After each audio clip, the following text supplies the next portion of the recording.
So if you're watching on YouTube, welcome to episode 6, I think it is now, of our TCW live streams. We're getting into some things. We're definitely getting into some things now. Of course, we had the new champion at the end of the last stream. And of course, that is the one and only Jay Cord, who I would have to say has probably been the most impressive since we've started doing the series. And yeah, I'm kind of just looking forward to getting in and booking this. I haven't played it, well, I haven't streamed in a couple of days. And honestly, I've been pleasantly missing it, which is always a good sign. And we're up to 72 followers now as well on the Twitch channel, which is pretty awesome. So make sure if you're watching on YouTube, make sure you tune in. The link for the Twitch channel will be in the description down below. So make sure you check that out. And then, of course, come over to the Twitch channel and give it a follow. And hopefully that'll keep you up to date. I have been posting a little video on the YouTube channel. It's about a 30-second video when I do go live. So just to try and notify more people and more people that would want to essentially be here. Alright, we've also got Sammy back, brightening the backstage area. Just by being a fun person to be around. Do we have any meddling? We do. We've got Ed Stone and Mark Speed.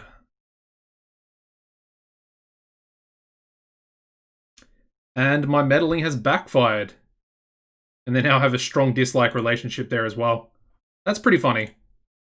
It's funny, but then again, it's also kind of not very funny at the same time. Anyway, this is what we currently look like in terms of our size. So we've got 79s in a few regions. A few. And then pretty much the rest are 78. And as always, Hawaii in its 77, lacking behind. The other thing to mention is we are now a huge size company. What size are we? Large. Okay, yeah, large. So we're essentially international, is what we would essentially be based on if it was still the old sizes of companies, I guess, is the best way to put that. Now, in terms of our storylines, we are going to continue with, I think, Jay Cord and Wolf Hawkins. Now, Wolf Hawkins did lose his World Heavyweight title in the last stream to Jay Cord at Total Mayhem. So, spoilers, if you haven't seen that one yet, it will be going out on the Twitch channel tomorrow. On the YouTube channel tomorrow. So I think we're gonna try and book towards that main event for our pay-per-view, which is going to be Excessive Force. Now, I just need to do a couple of checks here and just make sure the stream is working like it should be.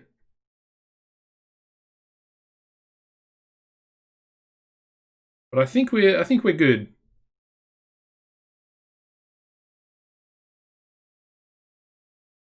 You got. It's going to be heel versus heel, unfortunately.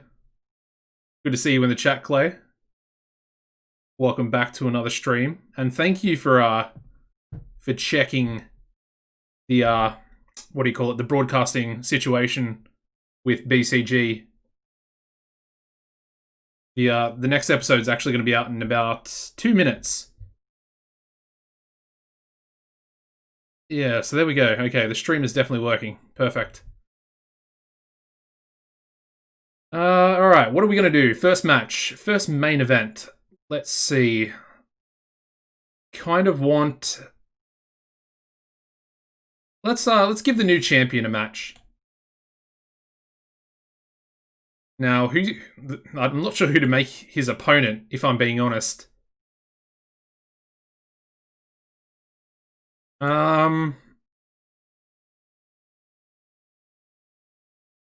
and we also need to start the storyline with Brandon James and Greg Gage. So we'll have to do something with that tonight as well. I think let's go Mighty Mo. Jay Cord versus Mighty Mo. This is essentially our future, so we'll give it a little test here. It's going to be a non-title match, of course. Obviously, Mo Mo doesn't really deserve a title match at this stage. He did take the pinfall loss at the pay-per-view, at Total Mayhem. Mol Dave, welcome back, man. How you going? Good to see you, another familiar face around. Alright, so what I'm going to do for the Brandon James, Greg Gage match is I think we'll give... I need a heel, so... Let's go with Roderick Remus. We really haven't used him very much, so he can have a 12-minute match with Brandon James, and then during the match, I think we're just going to have Greg just come out and attack him. But Brandon's still going to win the match. It's just going to be like during the match, and then eventually Brandon James makes his comeback. So there we go. That should be a good way to start the storyline. And we do actually need to put him in. Oh, okay, we already made it last episode. So this storyline's now finished. So let's end that one. And then we're also going to take out Chance and Daryl from this storyline. And we are going to add Guide and Scout into the Behemoth storyline. There he is. Scout, perfect. So the new wave... Excuse me, the new wave are going to be versing the Behemoths for the title at Excessive Force. I guess we can just put them back into this one. So Chance and Daryl back into the non-challenging tag team storyline. As far as this one goes, I guess we can still keep using these mid-carders as well. And I guess we could let's actually add in Troy Tornado. Because I think I want to have Aaron Andrews take on Troy Tornado at the next pay-per-view. Sort of like a number one contenders match.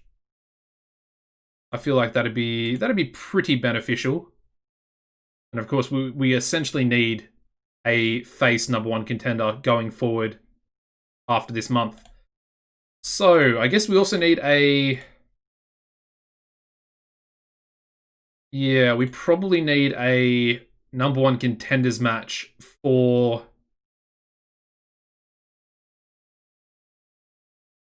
the what do you call it? The new wave, sorry. Completely blanking. Let's go, I guess we'll go the Elite again. Actually, let's not do that, and instead let's go with the Latino Kings. No, let's go with Rich and Famous, if I can, actually make my mind up. Not going to be a number one contenders match, but what we'll do is we'll do a number one contenders match next week to determine our number one contenders. So it's essentially going to be the winners of 2 tag matches tonight will face each other next week to determine. Yeah, there we go. I think that's good. And then we'll do another tag match with the Elite. And they can take on... Fat 40s, actually. I feel like that would actually be a pretty decent match. And then we'll give the win to Nate Johnson.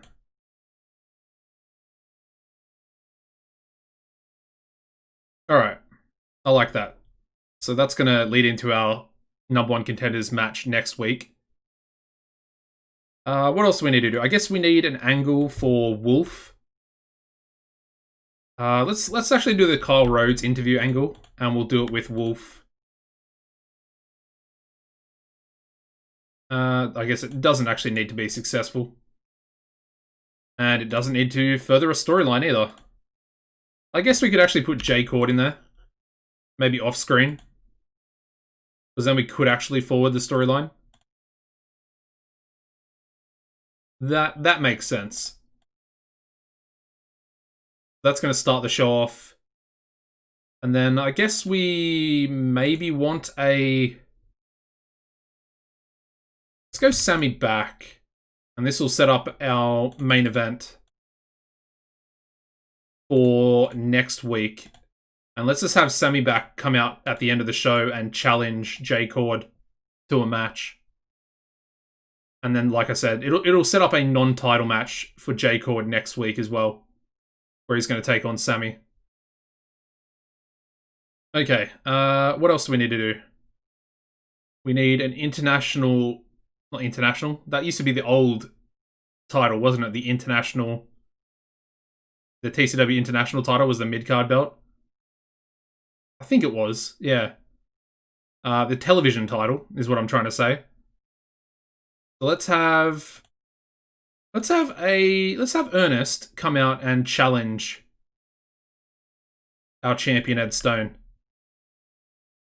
I like that. I feel like could we go? How long can we go? What is his push at the moment? Let me book this. And then I want to have a look and see.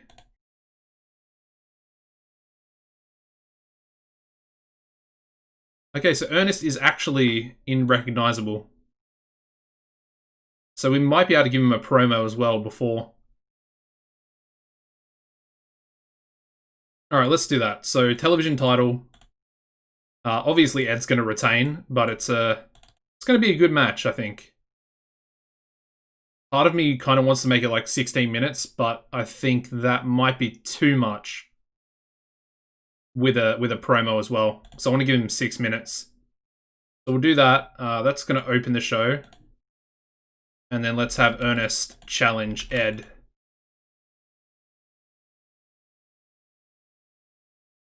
Yeah, I think that'll be a pretty good way to at least get another television title match defense under Ed Stone's belt. I think we want to give... Let me go back to Sammy back, and let's have J Cord in this angle as well. Because that can actually advance the World Heavyweight title storyline again. And then I think we'll give Mighty Mo just a promo by himself prior to the match, prior to the main event. So that'll go there. Alright, what else? I think we're missing something else. I guess Troy Tornado. Let's have... Yeah, this is a good idea. Let's have Joshua Taylor and Troy Tornado. And basically, they can just attack Aaron Andrews. And I guess we'll do selling for Andrews. And this can advance the #1 contender storyline there as well. I think that's a good way to get that, to at least get Troy Tornado started in that storyline. Now, we need another match. Just trying to think of what we want to do. Let's just go for a random throwaway match, I think. And let's have a team of Greg Gage. And he can be partnered by Freddie Huggins and Mark Speed. Yeah, let's go Mark Speed. And they can just take on like a bit of a random face team. So we'll go Bart Biggins. We can throw in Felipe Caballero as well. And maybe, I guess, yeah, T-Bone. T-Bone needs to be... He needs to be involved in stuff. Otherwise, he's never really going to improve that psychology. Let's give the victory to Gage. And again, we're going to have to script it. But that's fine. And there we go. Alright.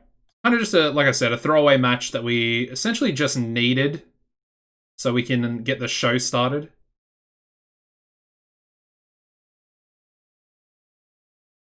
So let's make this match a storytelling. That's fine. And then we also need a wild brawl. I guess we could make this match... yeah, I guess so.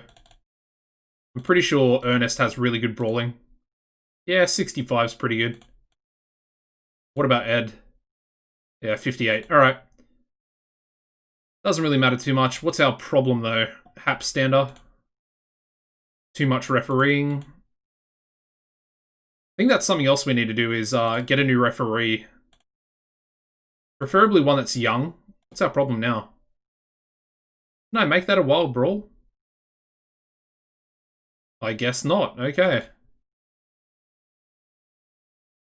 There we go. You got your first 100 this year with Wolf versus Jay at Destructive Energy. Okay, well, you know, obviously you probably got a face versus heel. I'm kind of hoping that my heel versus heel will at least get a 90. How long did you make the match? If you don't mind me asking. Because I feel like my match times are a little bit skewed at the moment. I'm not sure what is the best.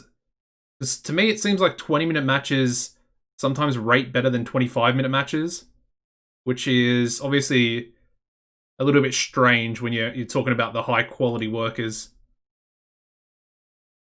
like Jay and like Wolf.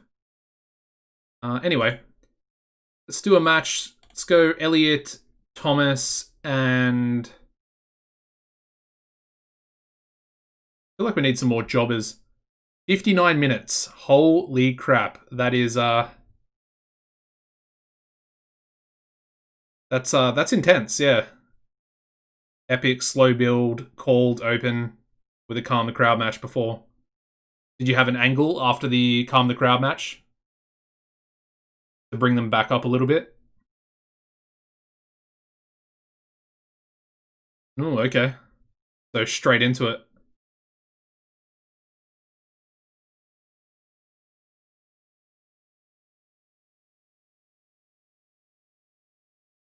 Alright, so we're going to give Moriarty Schnell and Willy Larue a match here. I think I kind of want them to beat the Puerto Rican boys here.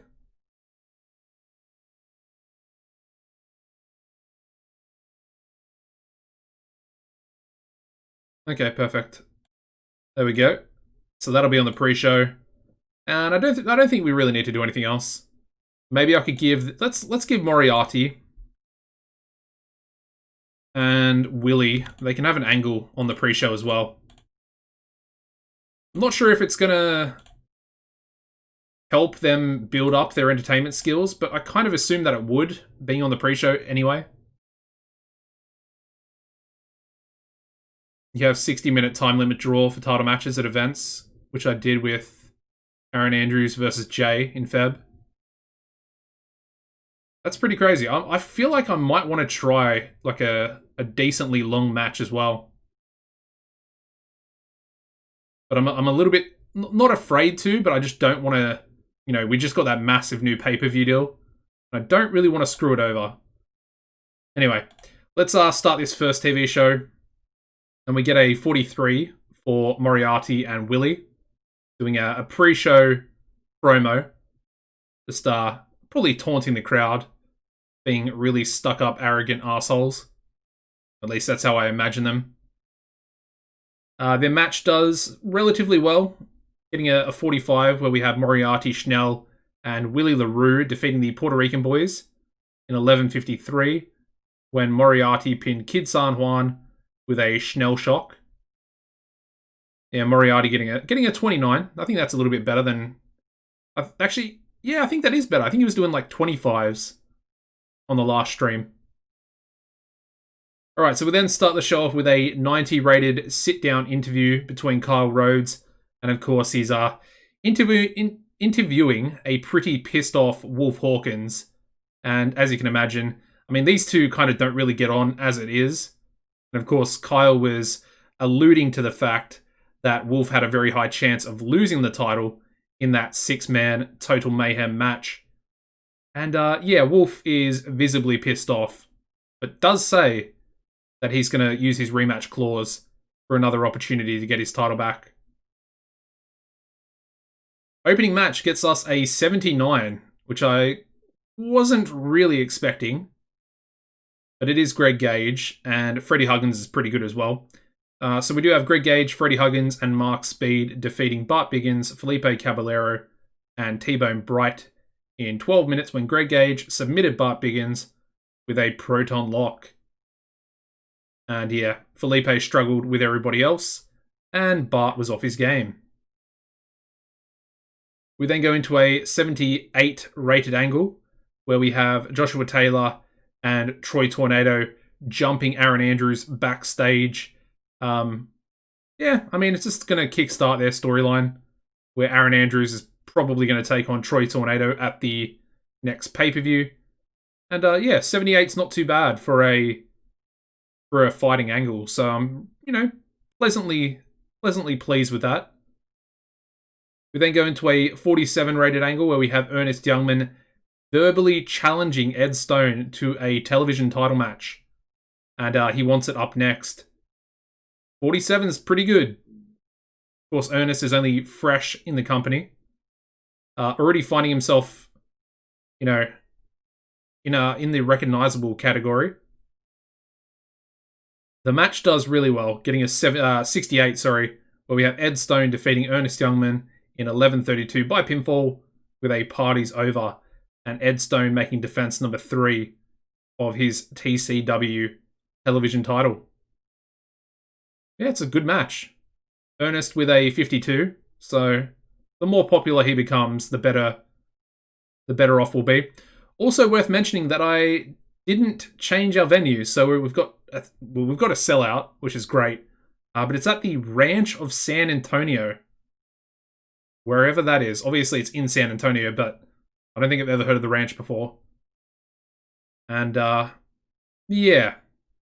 Anyway, moving on to a 65 for the Elite defeating Fat 40s in 10-19 when Nate Johnson pinned Dazzling Dave Diamond with an elitism. Pretty good match.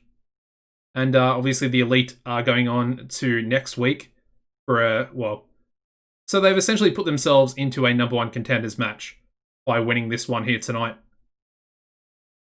And the other match gets a 63 where we have the New Wave defeating Rich and Famous in just under 12 when Guide pinned Jackpot Jordan with a wave of mutilation. So yeah, the New Wave are going to take on the Elite next week to see who will face the Behemoths. We then go straight into another match, getting a 58. And I guess I did slow build for this one. I think I was going to make it 16 minutes, but then I decided not to. Either way, it doesn't really matter too much. The whole point behind the match is the fact that Brennan James defeats Roderick Remus by pinfall with a big money move. But during the match, we had Greg Gage run in and attack Brennan James, which is going to kickstart their storyline here, even though it's still the same storyline. But they will take each other on at the pay-per-view and possibly might have a rematch as well down the line. Moving on to a 92 rated angle from Mighty Mo. That's a lot better than he's been doing recently. Yeah, I feel like he's been doing 70s with his recent angles, and now after the big main event, the Total Mayhem match that he was involved in, he did increase in popularity despite losing that match. And now he's doing 92s. Interesting. And that's a pretty good main event. We get an 86 where we have Jay Cord defeating Mighty Mo in just under 20 minutes by pinfall with a cradle pile driver. Yeah. That's a really good main event. Really good. We got Jay Cord with a 92 in-ring and then Mighty Mo with an 83. Okay. I think the future is definitely bright if we can keep these two guys. I'm pretty happy with that. And then we finish off the show with a 99 rated angle where we have Sammy Back coming out and challenging Jay Cord to a non-title match. And of course, Sammy Back wants to prove that he should kind of, I guess not, that he deserves a title shot. So he wants to win a match before he can challenge for the title. And a 99 is pretty good. I think they were both rated though, so yeah, I mean it's probably both of them actually. Now that I think about it, I was going to say it's probably Jay, but it's both. The overall show rating getting us an 87, which I think beats the pay-per-view. Didn't we get an 86? I think we got an 86 for the pay-per-view. Anyway, 87's awesome. Increasing our popularity in the US and Canada as well. But yeah, wasn't expecting an 87 for our first TV show here. Even though that main event was really, really good. Alright, so what do we got? What's our viewing figures? We get a 3.84, almost 2.9 million viewers. That's pretty massive. But yeah, I mean, it was a really, really good show. Supreme TV, I mean, that's a disappointing show by their standards. Only a 77, and their highest match was an 82 for Adam Smasher defeating Lenny Brown. Interesting. Alright, so 7 months for Remo's contract. Who else? I kind of want Scythe. Primarily for the fact that I want to change his picture. Because I really don't like that render. Anyway. Actually, one more person. Hollywood Brett Starr. I know we looked at it recently. 9 months. Well, essentially 10 months. That kind of sucks. Dominic D'Souza. Okay, never mind. Alright, let me just check the size. So yeah, we're up to 79s pretty much across most of the US. Just not Puerto Rico and Hawaii. Canada, we're up to 75s. With a 76 there in Ontario. And Mexico, we're up to a 23 in this region. Not even going to try and pronounce that name. But yeah, 23 in this one as well, sorry. So both of those. I think we need one more point. And we can get a TV deal there. I think. I might be mistaken. But I think. Anyway. Let's advance. We'll get into the next one. I do actually want to sign or possibly bring up one of our dojo graduates. I need another face. Like a young face. That we can sort of play off with Moriarty and Willy Larue. But these are going to be the announcers that we got last episode, or the end of last stream. So we got Ernie Turner. And, we got Nikki Gilbert, yeah. So Nikki is actually a wrestler, so maybe we don't need. I guess we could use Nikki. How good is Nikki? Nikki was really good, wasn't he? And, of course, he's Australian as well. As you can see, really good basics, really good psychology there. And really good star quality. And I think we're going to bring him in as a face. He doesn't have any popularity in the US, so it's going to be a big problem. But he's only 31, and he's extremely good. And we've also got him on a 10-year contract. So, as far as that goes, I think we're pretty good. He also has a lot of popularity in Australia, so if we want to go to Australia at some stage to try and get some sort of broadcaster there, we could do that as well. Just a thought. We don't necessarily have to do that, and I'm probably going to push him as hard as I'm pushing Ernest Youngman at the moment. So, you know, Nikki will be fine.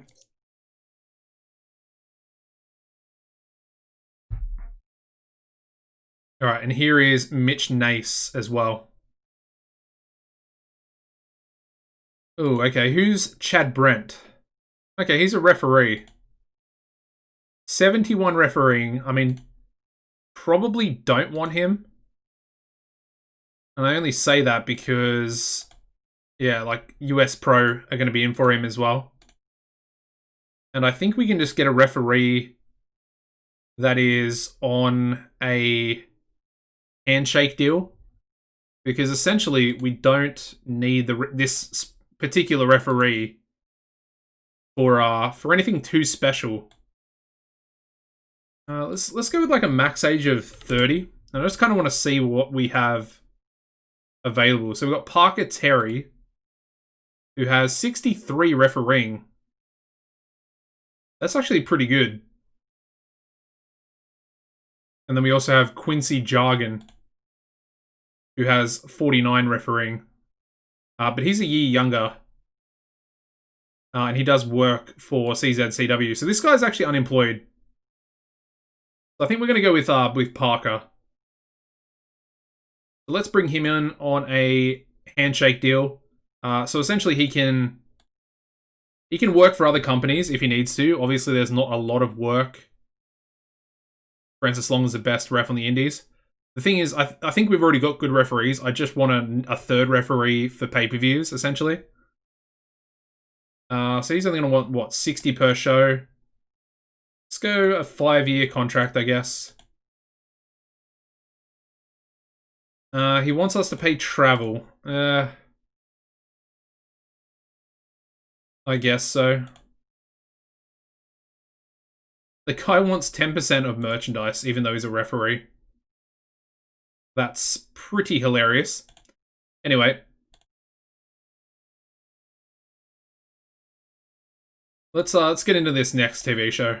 Because of course we are doing Sammy Back versus Jay Cord, which should be another really good main event. Maybe I should do like Wolf. Should have done Wolf Hawkins instead. That might have made a little bit more sense. Wolf Hawkins versus Sammy Back. But then again, we pretty much just did that. I think the pay-per-view before Total Mayhem. I think it was Where Angels Fear to Tread. Either way, I guess we'll just do J-Cord. That's fine. You know, it's essentially Sammy trying to prove himself.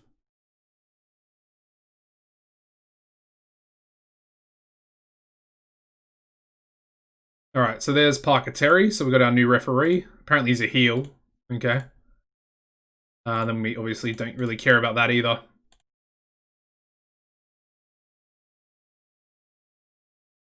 And we will be bringing in a women's division in the near future. So maybe this stream, but I'm a little strapped for time, and I do want to get through this month. So we'll just have to wait and see. Probably not this stream, actually. Maybe on the weekend. So I'll be streaming on, well, my Saturday night, which I guess would be most people's Saturday mornings, perhaps, I guess, depending where you're from. So I guess make sure you look out for that. So where are we? So we're in the Mid-South, the Ranch of San Antonio. Oh, okay. Why weren't we going there in the first place? Why was I going to the Freedman building when the Ranch of San Antonio has 20% higher importance and is a hotbed? I feel like such an idiot for not doing that. Anyway, we're actually expecting 12,000 fans. So this is going to be like definitely a sellout. And I mean, we're actually essentially losing money.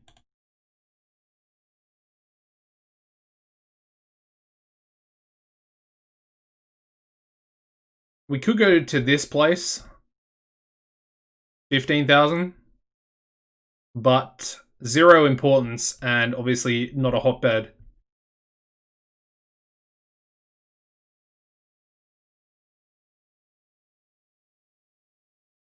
Very interesting. Oh, Clover Fields, I guess we could do.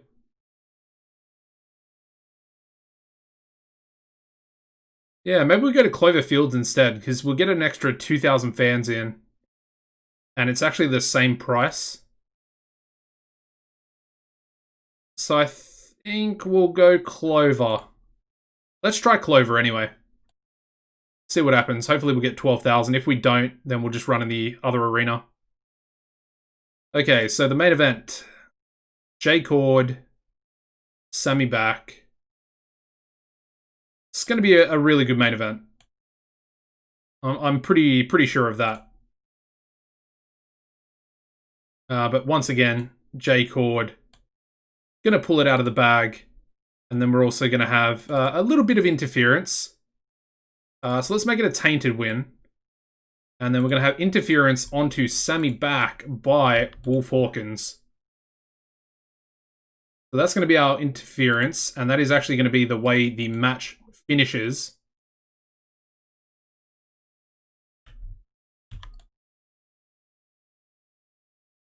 That's why it is a... Oh, we also need to do the announcers. Okay, hold on. Need to go back to the office, and we've got to sort this out. So I think we're gonna have to take a pretty bad penalty. I might do it next show, but what I'll do is let's put on Ernie here. Yeah, so let's put Ernie here. Obviously, one show, probably not gonna keep any of the sort of experience together. But what I can do is get rid of Max Smith. Then we can bring in the other announcer that we just signed, Mitch Nace. And there might be some chemistry there still. Probably not, but... I mean, I'm trying to be a little bit gamey here and keep that sort of stuff together. Anyway, the next match is going to be the New Wave taking on the Elite. I think we might actually give this match 20 minutes. I feel like it kind of deserves it. And then we'll give Scout the victory there as well. I mean, this match itself could actually be the main event. It's not going to be. Obviously, this match is probably going to be better. But I think any other show, I would kind of be happy with that. It might not rate as highly as some of the other matches we could do, but, you know, either way, I think it'll be fine. Alright, so up next, I want to do Greg Gage.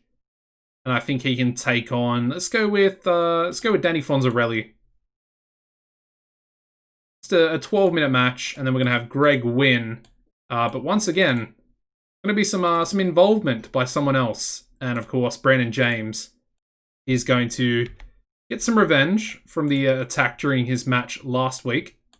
And essentially do the exact same thing to...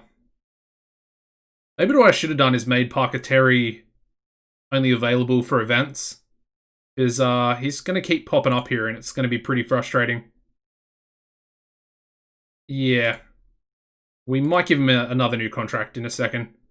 So there's that match. And then I guess we're going to have Brennan James and Greg. Let's give them an angle afterwards as well. Let's go Unscripted. Unscripted, we'll give them 8 minutes together. And let's kind of see what they can do. That can go after his match. Then I guess we also want a Wolf Hawkins J Cord angle for after the main event.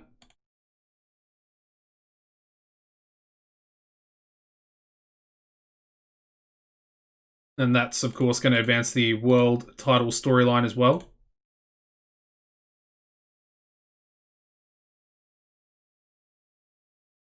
So we'll chuck that there. And then I guess we'll give Sammy back an angle prior to the main event. I mean, he only needs 6 minutes, I guess. Not really a main storyline. Kind of just to give him something to do in that situation. Okay, what else have we got?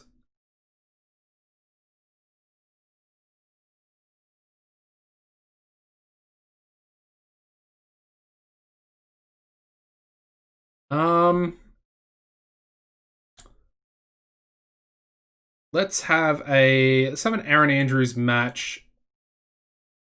And I guess he can take on Troy. Oh, they have negative chemistry together? Alright, well that really puts a bit of a spanner in the works. So we'll do this now. I guess we'll give it 20 minutes as well. Actually, no, we'll give it 16 because... yeah, Aaron's going to win, but it's going to be a tainted victory or a cheap win. Yeah, a cheap win. Because it's going to be a DQ finish. And there's obviously going to be interference by Josh Taylor. Okay, I think that should be pretty good. I didn't do slow build, so let's do slow build here as well. Hopefully Taylor... Yeah, nice, alright. He's able to do it. So in that regard, let's have Aaron Andrews cut an angle onto Troy and onto Josh Taylor. And I guess they can be off screen. I don't really think it's that necessary for them to be on screen. And it doesn't really make sense for them to be on screen either. So that's that one, perfect. There we go. Alright, what else do we need? We kind of...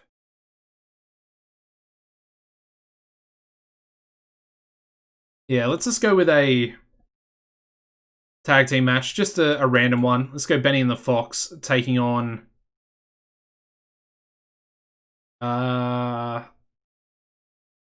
I guess the Latino Kings. They're kind of the only other heel tag team we have at the moment. So let's give Benny Benson the victory there. It's going to need to be scripted. Once again, Parker Terry. That's really going to frustrate me. I kind of just hope that he's... Yeah, see, like he's... Really need to give him a different contract. I kind of regret even signing him now, to be honest. Alright, so let's make this a wild brawl match. I might just lower it by 2. Let's see. Can he do it? Yeah, no, he can't. Okay. 10? Should be able to do 10. Alright. We'll also make this the storytelling match. Because obviously it's gonna lead to the storyline with them and the behemoths at the pay-per-view. Alright, what else have I got? I guess I could go... Is Nikki Gilbert here yet? Is he actually wrestling for us? Okay, he actually is here. Okay, that's perfect. So we'll do the same thing with him. So Karl Rhodes and Nikki Gilbert can essentially just do an angle together. Give that 8 minutes as well. And that's going to be Nikki Gilbert's debut on TV. And it's going to hopefully give him a nice little push up as well. Similar to what we did with Ernest Youngman. Alright, then on the pre-show, let's go with a 6-man. And what we'll do is we'll have... Who have we got on the heel side? I guess we do have Wolf Hawkins. So let's have Wolf team up with our boys. So Moriarty, Schnell, and Willy Larue. And they can take on Bart Biggins, Dean Daniels, and T-Bone Bright. It's going to be on the pre-show, as you would expect. And we'll give Wolf Hawkins the victory there as well. And again, hopefully it helps these guys out a little bit, and then hopefully it helps T-Bone out as well. Okay, what's our problem now? Oxford's being done, or being given too much to do. Alright, there we go. Alright, let's run the second TV show of the stream. Starting off with a 67 rated match, where we have Wolf Hawkins, Moriarty Schnell, and Willy Larue defeating Bart Biggins, Dean Daniels, and T-Bone Bright in 12.5 minutes when Wolf Hawkins pinned Dean Daniels with a full moon rising. And as you'd expect, Wolf Hawkins head and shoulders above everybody else. And yeah, Wolf Hawkins really stood out in the match. We also have the debut of Ernie Turner. And he's got a pimp gimmick. And he gets an initial rating of great for that. Also, we only got 11,300 in at Cloverfield. So I'm wondering if it's worth... Obviously, it's worth it because we're bringing in more fans for the exact same cost. So I think we might actually just keep running here. I feel like that's probably for the best. Although, being a hotbed, the other venue might be better. Anyway. We then start the show off with a 57, so that's pretty good for a first angle with no popularity for Nikki. And Nikki Gilbert debuts his hardworking underdog gimmick, and it's got an initial rating of very good. So pretty happy with that. But he did underperform in the angle, although he does have a groundswell of public support, which I haven't seen yet so far on TEW 2020. So that's pretty good. It's better bringing in more fans unless you want the higher ratings. Yeah, that's kind of what I'm thinking too. It just kind of makes more sense paying the same price. Okay, so yeah, it's a pretty good angle. Pretty good interview, sit-down interview for Nikki's debut. We then go into a 61 tag team match. 61 rated tag team match where we have Benny and the Fox defeating the Latino Kings in just under 10 when Benny Benson pinned Rudy Velasquez with a shockwave from next year.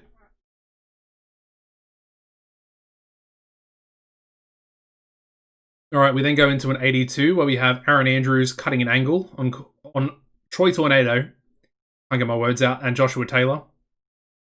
And of course, they did attack him last week, so he wants a bit of revenge, and he's going to take on Troy Tornado. That match gets a 70, and we do have Aaron Andrews defeating Troy Tornado in 16:05 when Troy was disqualified when Joshua Taylor ran in and attacked Aaron Andrews. Yeah, as you can see, they get the negative chemistry there again, but we did know about that, which is a little unfortunate, but there's going to be some interesting things happening, I guess, at the pay-per-view. We then go straight into a 78 rated match. We have Greg Gage defeating Danny Fonzarelli in 10-19 by submission with a proton lock. And during the match, we also had Brandon James run in and get some revenge by attacking Greg Gage.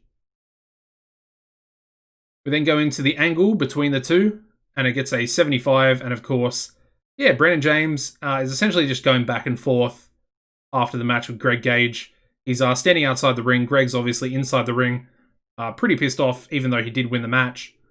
And yeah, they essentially booked themselves in a match for, Excessive Force, which is our next pay-per-view. 75 is pretty good for Brandon. We then go into our number one contender tag team match, which gets a 66. And we have the New Wave defeating the Elite in 1934 when Scout submitted Nate Johnson with a Texas Cloverleaf. Yeah, good match. And of course, the Elite are no more, and the New Wave are our new number one contenders for the Behemoths World Tag Team titles. We then go into a 100 rated angle, and once again, Ernie Turner is also pretty weak at the announcing desk, so that didn't really work, bringing him in. Hopefully he'll improve a little bit and get up to 80, because I think he's, 78 color commentary at the moment. But yeah, really good for Sammy. He does have the hot catchphrase down there, and he's going into the main event. The main event, it doesn't do too good. Only getting us a 76, and we have Jay Cord defeating Sammy Back in 1941 by pinfall with a cradle pile driver following interference from Wolf Hawkins. So yeah, Wolf getting involved, costing Sammy a potential victory there. And obviously Jay Cord's pretty pissed off that Wolf is getting involved. Yeah, the angles are doing so well. But the main events are kind of sucking a little bit. You're exactly right. Either way, 76 is not too bad. And then we have one more angle, which is a 97. And we have Wolf Hawkins and Jay Cord going at it. War of words. And of course, Jay Cord basically accepts his match at Excessive Force with the rematch clause that Wolf had. So they will be taking each other on.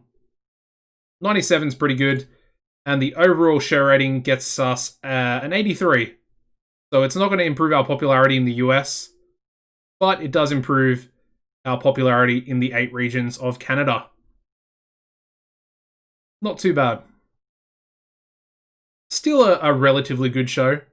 Obviously, Sammy back. Probably lacking a little bit due to his age. And I'm pretty sure he is in time decline. I mean, I should check that, but I feel like he definitely is. Alright, and we get a 3.88 TV rating, which is over 2.9 million. Perfect. Let's have a look at Supreme TV. They get a 79, so we still beat them. But they did have a pretty good match this week, getting an 85.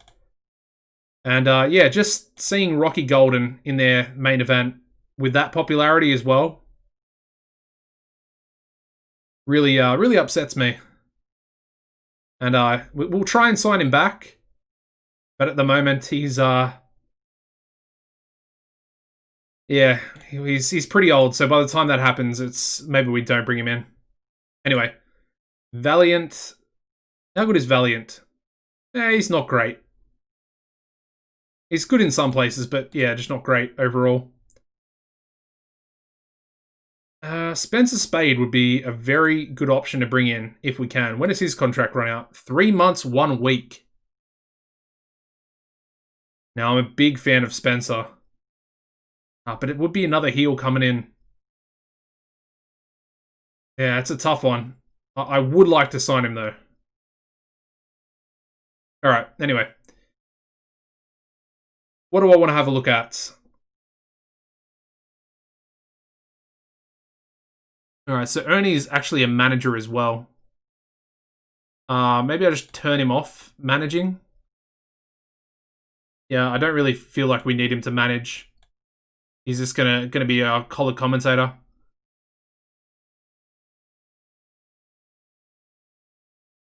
Alright, popularity. Just want to check J Cord. So he's up to, I mean, it looks like 83s, 82s. I mean, he's got a couple of 84s in there as well. It's kind of a bit all over the place, really. Which is strange. Let's have a look at Wolf. Wolf's probably, yeah, still on 81. Don't know what the deal with him is. Just doesn't seem like he's gaining any more popularity. Which I am actually worried about.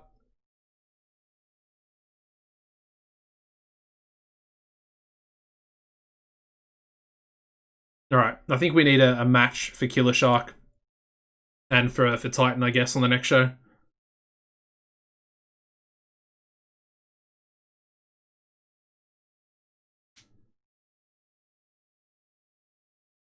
I am kind of curious as to how this main event's going to do.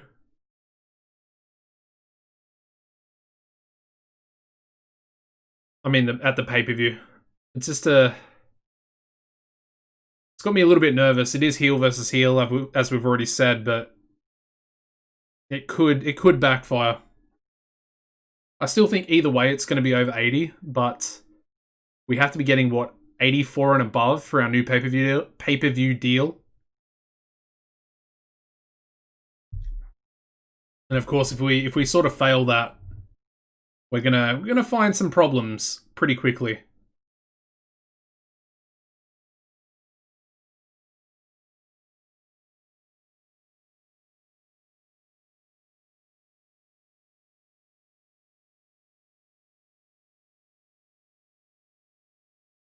Alright, so we're already 2 shows down within the first hour of streaming as well.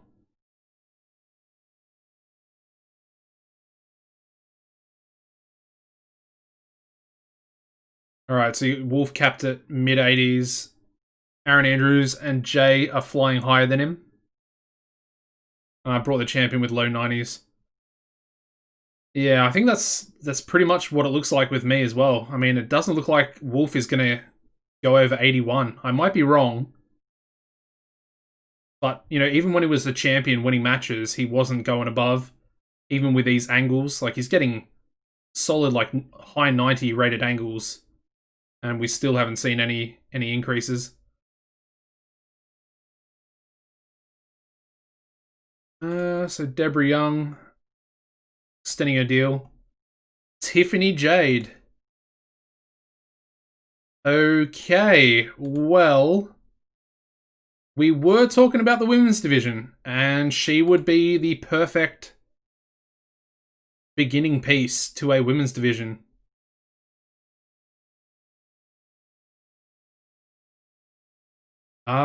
She is definitely probably someone we want to pick up. She's also really, really good. Well, her psychology is a little bit worse than what it should be, but as you can see, her basics and everything else is pretty good. Oof, what do we reckon, Tiffany Jade? I think we almost have to, because there's not a lot of women talent out there apart from 5-Star and QAW. A little bit in Mexico, but nothing too special. I think what we're going to do is I'm going to let it run down. Alright, so just got to keep it in the back of my mind, because she doesn't actually have an extension offer from US Pro. Alright, we've got Mighty Mo lifting the locker room here as well. And then we've got Troy Tornado taking Matt Blackburn under his wing as a protege. I mean, it's cool, but at the same time, obviously, Blackburn isn't actually one of our wrestlers, so it doesn't exactly matter.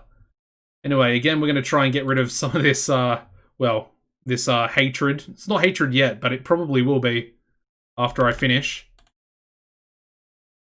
No effect this time between Ed Stone and Mark Speed. And once again, I guess we'll just go back to Clover Fields. Because we're essentially expecting the exact same amount of people.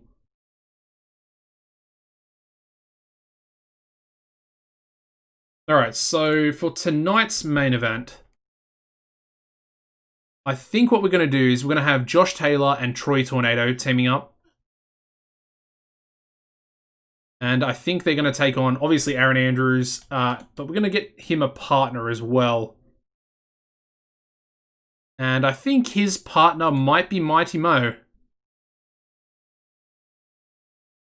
Yeah, I think that works. Obviously, Mighty Mo up to a 70 in the Midwest. Pretty random, but anyway. Yeah, I like this match. And let's give Mighty Mo the victory. Because he doesn't really have a storyline at the moment, so I think for him to get a... Yeah, that's exactly what I was thinking in regards to Jade. I was worried... Well, not only was I worried about CWA, but I was worried about US Pro possibly putting a contract offer in again after we do. Well, not again, but putting their first offer in if they see us as competition. So yeah, this should be a good match. Should be a good main event. I guess I want the loser to be Troy. Just because I really don't see Troy doing anything special in his future. Probably going to try and job him down to the mid-card as well. Actually, I guess Troy could take on Mighty Mo. That might be interesting. Yeah. Anyway, next match, let's have Brennan James take on, I think, Willy Larue. Let's give Willy his, I'm not sure if he's actually had his TV debut yet, but we'll give him his TV debut in a losing effort against Brennan James. Actually, I think Willy can call. I think he's got like 60 psychology, doesn't he? Yeah, 69 psychology. That's going to be a good match. Oh, and I forgot to do Parker Terry. Annoying. Very annoying. Is he the referee? No, good. Alright, up next, we want to have the Behemoths come in and run Rough Shop over the Puerto Rican boys, I guess.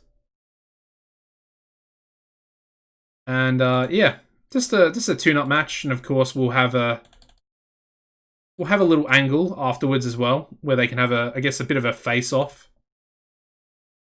with the New Wave, which is going to be a pretty interesting match. And I'm not exactly sure what I want to do in regards to that storyline.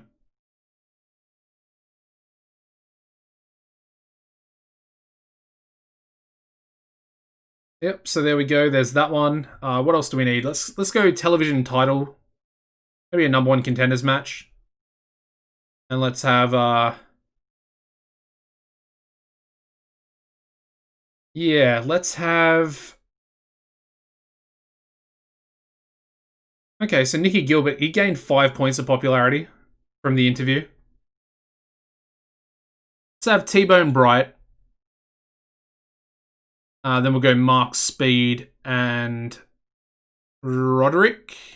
Yeah, let's go Roderick Remus. So it's going to be a triple threat number 1 contenders match for the television title. And I think I'll give Roderick the victory. Yeah, I kind of like that. We can have, man, Mark Speed's pretty annoying. I suppose he is 60 popularity. We try and make T-Bone lose. Will that sort out that problem? Okay, well, what I'm going to do is Mark Speed's going to lose, and I guess we're going to keep him strong. 2 birds, 1 stone, I guess. There we go. Up next, I guess we need a... That's not what I meant to click. Let's go with... Well, we need something for the World Heavyweight title storyline. So I think we'll have Wolf Hawkins in a match. And he can take on Tanner, I guess. It doesn't really matter who he takes on. It's more just to give him a win. So Wolf to get the victory. And then... Yeah. And then I guess we'll do some sort of angle.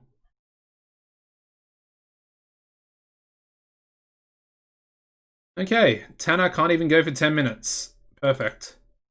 12 minutes, sorry. He can go for 10. He can go for 10.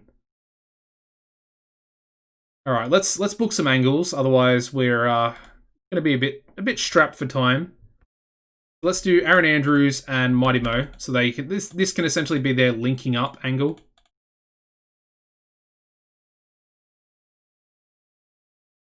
So that's, yeah, it makes sense, I guess. I guess let's have a Greg Gage angle onto Brandon. I just said Brandon.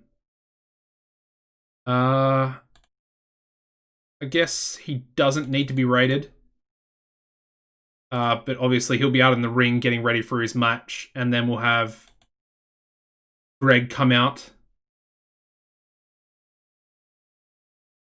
I feel like it makes sense, you know?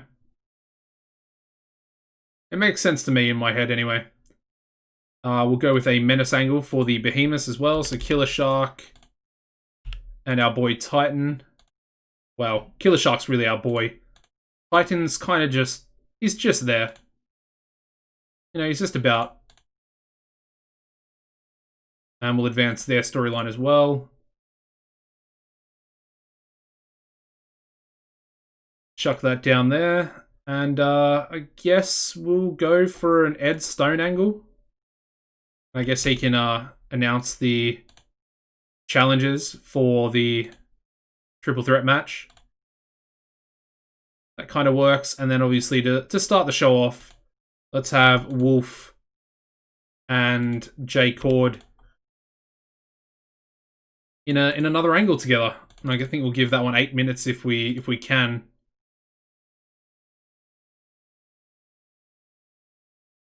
And I feel like that'd be a pretty good way to start the show. It doesn't necessarily have to be before that match.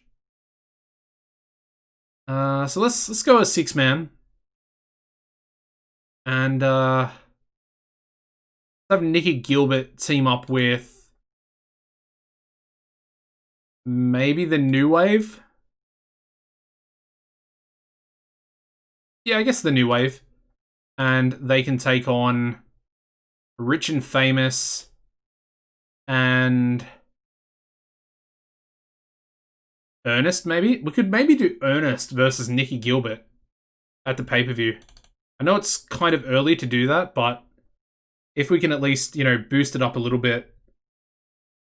I think they'll both be boosted up by being involved in the same storyline. So let's I guess we'll give Guide the victory. And I guess Jackpot can lose.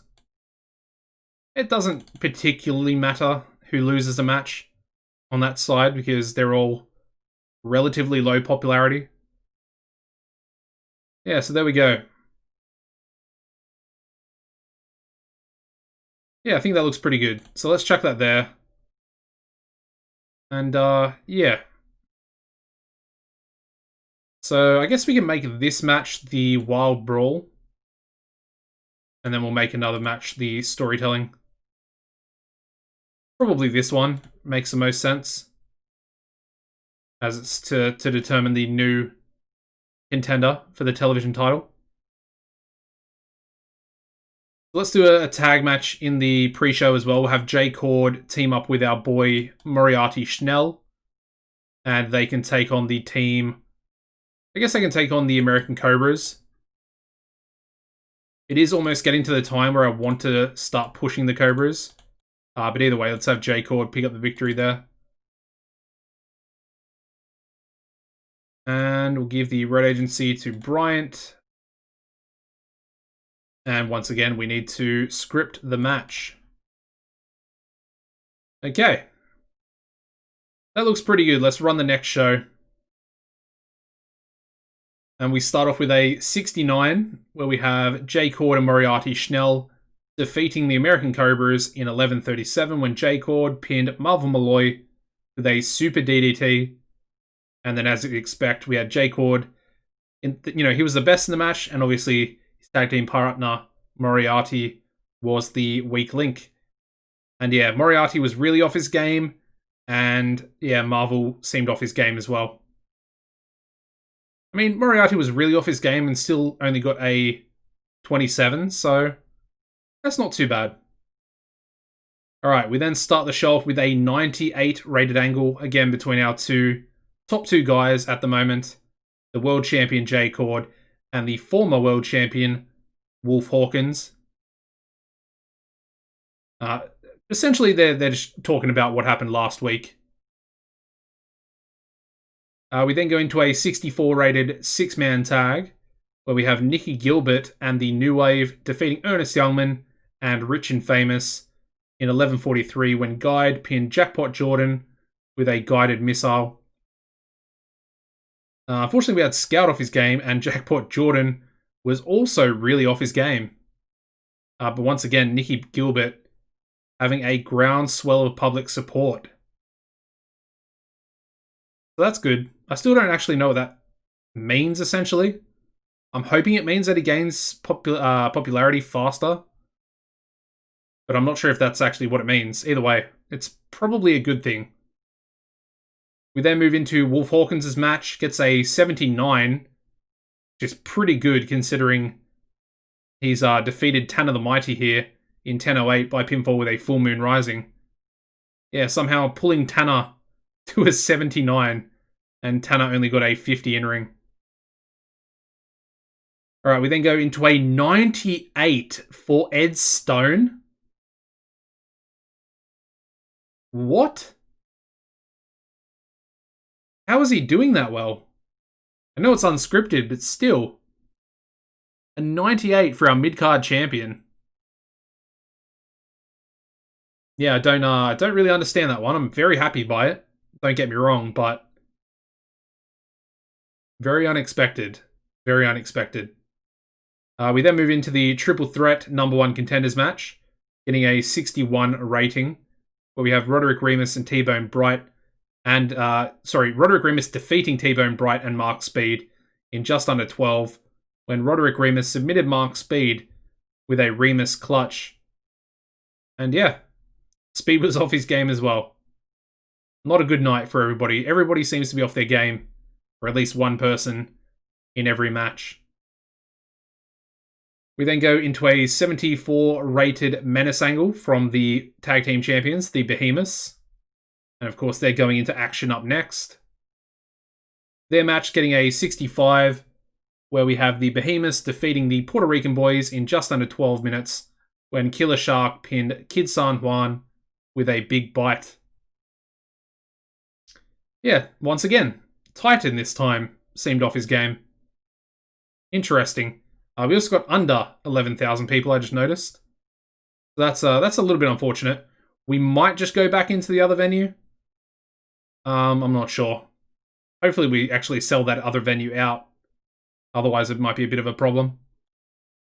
We then go into an 84 rated angle, but I think this one was just Gage rated on entertainment, as opposed to last week when it was both of them. So 84 is pretty good, but obviously that's a Gage shining through. And we then have Brennan James defeating Willy Larue in 11:41 by pinfall with a big money move. And it got a 57. So 57 is pretty good, considering, Willy... I think this is... I'm not sure if we put him on TV yet, but it might be his TV debut. I can't remember. 100% sure. He does get a 36, though. That's not too bad. From the 24-year-old? 23-year-old? Whatever he is. Anyway. We then go into a 100 rated angle for the impromptu team of Aaron Andrews and Mighty Mo. And of course, Aaron Andrews goes and recruits Mighty Mo for tonight's main event, as he did need a tag team partner. And yeah, the main event itself getting us an 81, which I think is respectable. It's good enough, considering these two are both in time decline as well. I'm okay with that. And we have Aaron Andrews and Mighty Mo defeating Troy Tornado and Joshua Taylor in 1940, when Mighty Mo pinned Troy with a plunging spinebuster. And Mighty Mo getting an 85 in-ring performance, with Aaron Andrews getting an 88. Yeah, I'm pretty happy with that. Let's finish the show. Once again, we get an 84 overall rating, and that actually does increase our popularity in both the US and Canada, so we might be up to an 80. I'll have to check that. Let's have a check. See if we're up to 80 in the US. 80 popularity, that is. We could be, because we were at 79.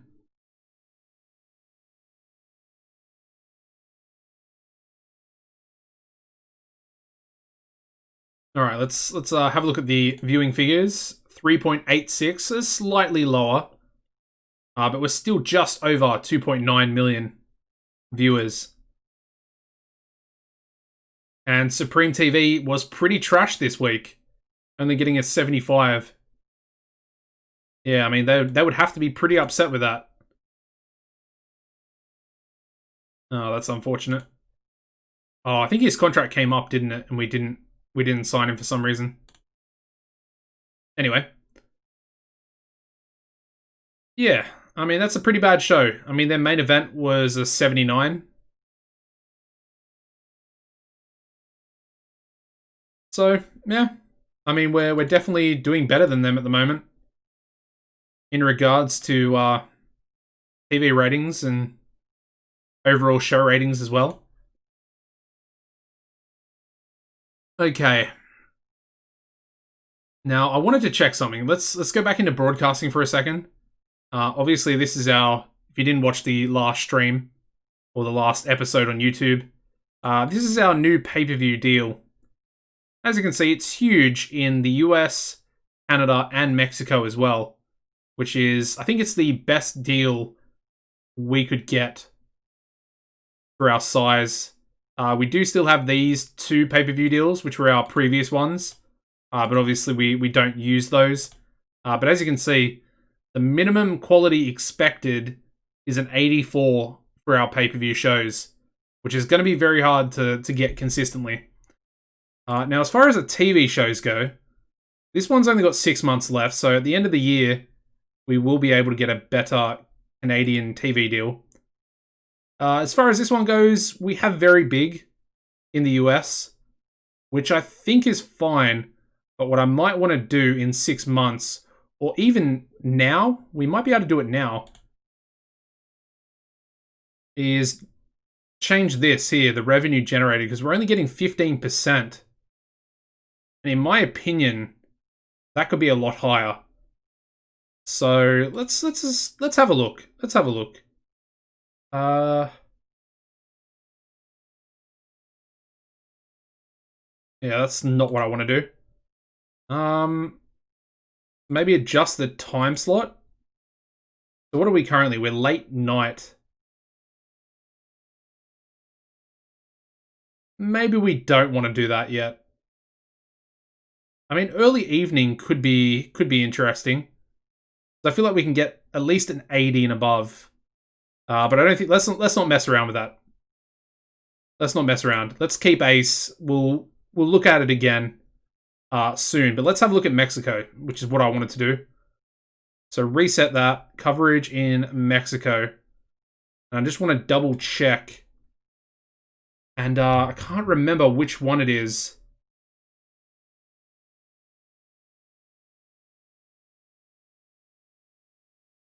So that one actually looks pretty good. But I think we can probably do better than that. Obviously, very big we already have in the US. And we already have Canada as medium, so... company needs to be based in Mexico. Based in Mexico. Based in Mexico. Yeah. That's the one we kind of want. Which we're pretty far off, which is 30 popularity in 6 regions. But it's a big, big coverage pay-per-view carrier for Mexico. Actually, we don't need that, do we? We need a TV deal, not a pay-per-view deal. Anyway, ignore what I just said. Unless we can put our TV show on it. So that one needs to be base as well. I didn't realize, but you can actually get a TV deal in Mexico straight away as soon as you hit small. That's pretty cool. Very cool, actually. You can actually do the same from tiny. Obviously, the coverage is only tiny, but it's the same thing, essentially. Although that one's free to air. Yeah, I didn't realize that before. Alright, so that's our current pay-per-view deal there. I think... that's pay-per-view as well. Celestion's pay-per-view as well. Interesting. Yeah, I think it's this one. So we need... Alright, we need to get to 26 popularity in 2 regions to get a small coverage for our TV show. I think that's kind of the only one we can actually get on. Because, like, these ones have this weird coverage in the US, which means we essentially won't be able to do it because, like, Ace TV have exclusive rights. So we can't actually show it in the US on another channel, essentially. Anyway. Alright, all we need to do is get to 26, and we're already at 23. So that's probably only, what? I guess another 3 more pay-per-views? 3 months? That's not too bad. And then we'll actually have TV coverage for Mexico as well. So that'll start to skyrocket, It'll get up there for sure. Happy about that. I think that'd be pretty beneficial, and then we can maybe look to somewhere else, like Australia, perhaps. Of course, we've already got Nikki Gilbert.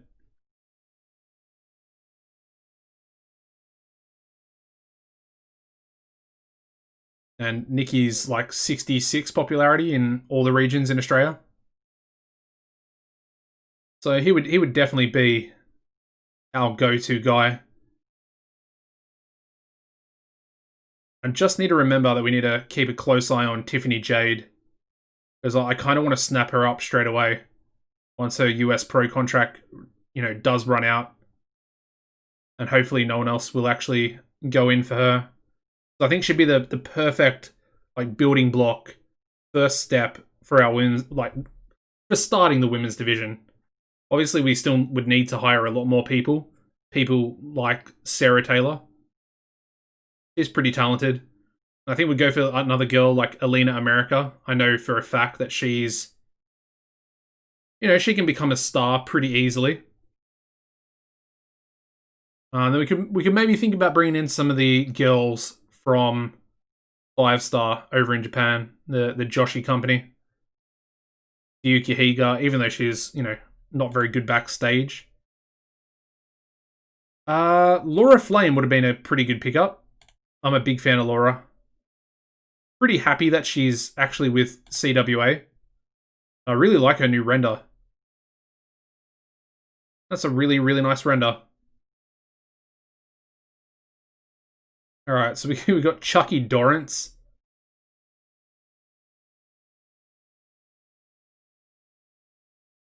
Not interested. We've got Rogue leaving SWF. I think we looked at him last episode, and I don't really want to bring him in. He could kind of be the same sort of thing as Brennan James, but I don't know.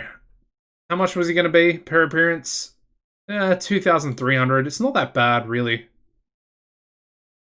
Is he a face or a heel? I guess he can be both. I don't know. I think we'll take a miss on it for now. Alright. Again, let's try some more meddling between Mark and Ed. And it's backfired once again. Oh man, this is like the worst case scenario. Meddling backfire, they now have a hatred relationship. I kind of called it though. I did call it, so... yeah, there we go. Okay. I mean, we're actually expecting more than 12,000 fans tonight. So I guess we just have to run in the same. Just keep running in Cloverfields. The more money we get, the better, I guess. I mean, we could essentially open our own venue as well. Don't really know if we want to do that right now, but... it is something we could do. Just want to sit forward in my chair a bit. Okay, so... haven't really thought of our main event for this show, which is not great, because this is our go-home show.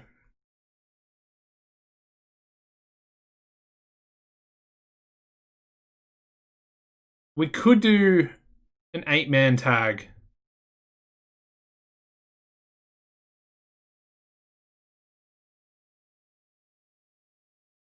Or... alright, let's do this. I like this instead.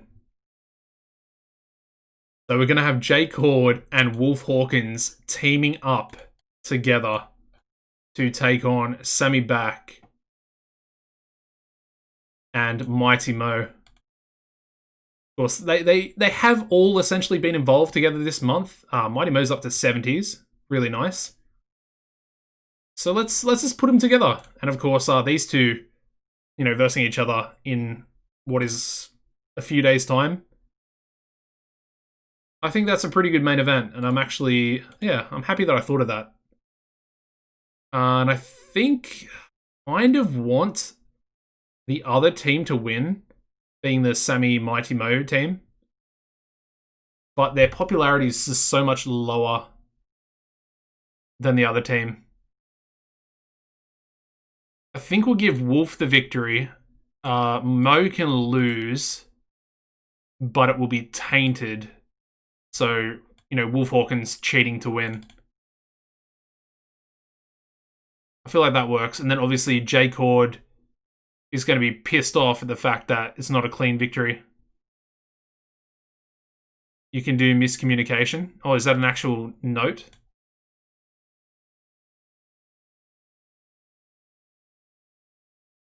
Oh, partner miscommunication finish.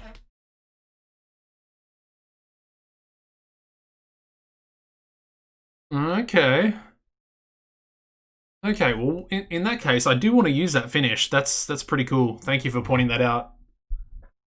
So I think we will do that. So let's have, I guess Sammy Bat can win. We'll do the miscommunication by J-Cord causes a loss. Maybe we'll do Wolf Hawkins instead of J-Cord. I don't really want my, yeah. So let's have Sammy win. Wolf to lose. And I guess it'll have to be tainted as well. Alright, let's see if that works. I feel like that could work. Okay, up next, let's go with a 6-man tag. Let's have Erin Andrews and the New Wave taking on Josh Taylor and the Behemoths. Again, blending another 2 storylines together. And I think in this one, let's give Killer Shark the victory. Yeah. And the loser of the match can be Guide. And then open, slow built, decisive. Decisive or tainted? We'll go tainted. I like that match as well, actually. Again, it's blending together a few more storylines. Up next, we can have... What can we have? Let's go with Brandon James and... Yeah, I guess we can team him up with Nikki. And they can take on Greg Gage. And... yeah, Ernest Youngman. I mean, that does kind of make sense, because we're going to essentially have these storylines as well. I might chuck these two in a storyline, an actual storyline together.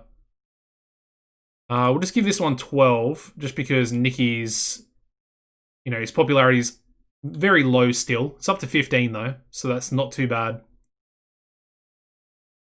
And I think we'll give Brandon James victory, and we'll make Ernest the loser. Because I do kind of want the faces to win here. Yeah, I think that's how we want to do it. So let's have... yeah, it's not slow built, so that's fine.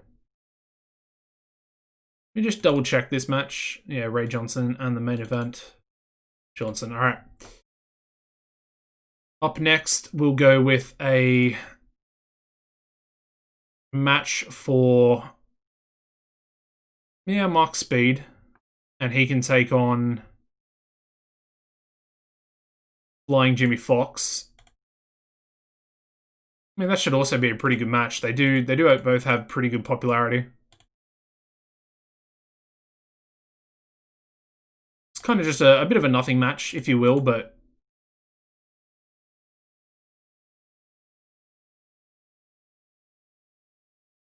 we could maybe do something with it and add it into the Ed Stone storyline. Somehow.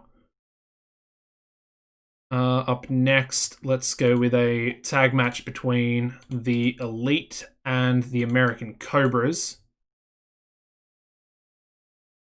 And I think I want to give the Cobras a victory here. Yeah, so let's give them the victory. Storm Spillane to win. And let's they might not accept it, but let's try and do it anyway. Yeah, Johnson's furious. I mean, I guess we'll make Johnson lose. And keep him strong.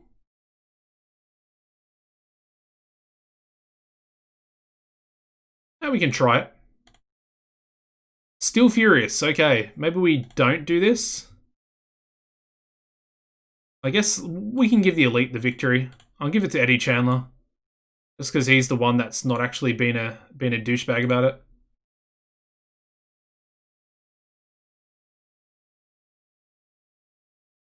Okay, perfect. I think we need one more match. So Mighty Mo's in the main event.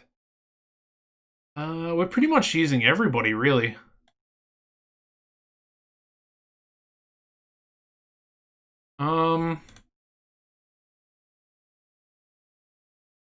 Yeah, I mean, we are essentially using everybody already.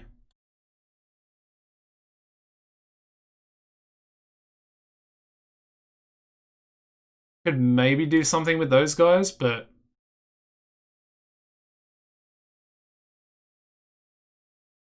let me have a look at our recognizable talent.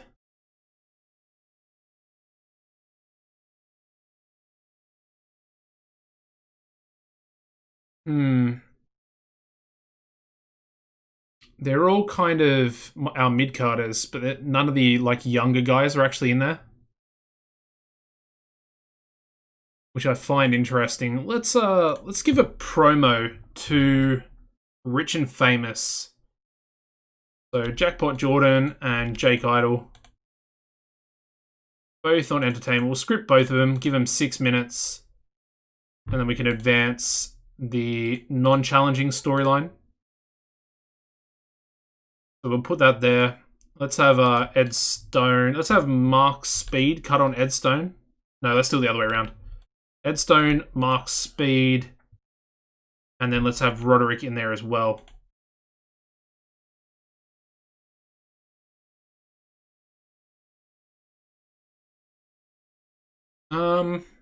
Yeah, let's have Roderick off screen, but we can advance the storyline, because obviously the other two are in this storyline together. Which I think is what we'll book towards again.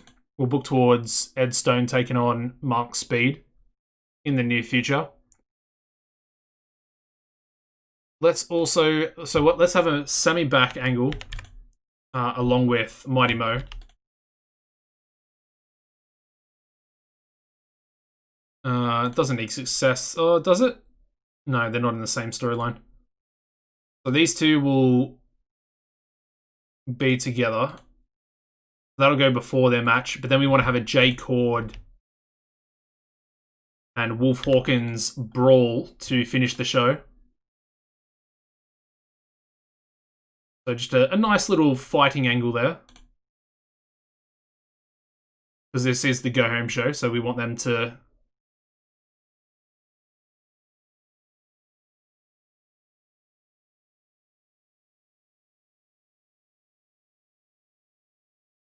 Okay, I guess we still need an angle for this match here and that match there as well.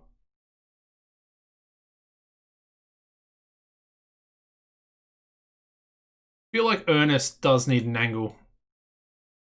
I feel like, did his popularity just go down again from losing that match? 35. No, it's 36. I think I'm just gonna put him in an angle. Let's lower that to 10. I know it's still gonna be overusing him, but let's just go 10. And then we'll go Greg Gage and Ernest together. Both on entertainment.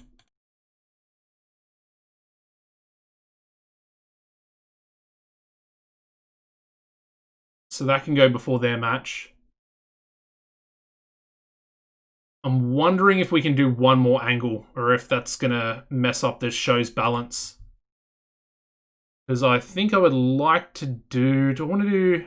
Yeah, let's do Josh Taylor. With Killer Shark and Titan. So his will be entertainment. They'll both be on Menace. And then I guess we'll script Taylor. Give it 6 minutes.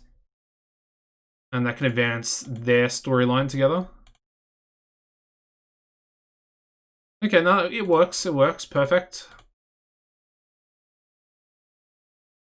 There we go. All right. It actually looks like a good show. Greg World Champ yet? No, we've just started the feud with him and Brandon James, as you can see here. And go in the storylines. So they're kind of getting at each other, and this is our go home show for the pay-per-view. Or at least I think it is. Tuesday, week 4? Yeah, I mean, it should be the go home show. I feel like this stream's gone really quick. Have I really done 3 TV shows? I really have. Wow. This one, yeah, this stream feels much shorter. I feel like I've only been live for... Yeah, I've only been live for like an hour and a half. But we're already through 3, well, nearly 4 TV shows. Alright, so yeah, Ernest is being used too much, but at this point, I kind of want to use him too much. So he gets over. So we need a storytelling. We'll make this one... no, let's not make that one. We'll go this one. This can be our Wild Brawl. Because it's kind of the shortest match on the card, and I guess this can be our storytelling. It's kind of the story of the non-contenders for our tag teams. Yeah, that works. And then let's go another 6-man tag on the pre-show. And let's have... Who's left, really? I guess we could go Maverick, maybe? So Maverick, Moriarty Schnell, and Willy Larue to take on... Who have we got left? Let's go Fat 40s, and they can be joined by Felipe Caballero. So on the pre-show, Appstander, and then let's go Maverick to get the victory. And we need a scripted as well, obviously with Moriarty in there. Okay, there we go. Let's run the go-home show.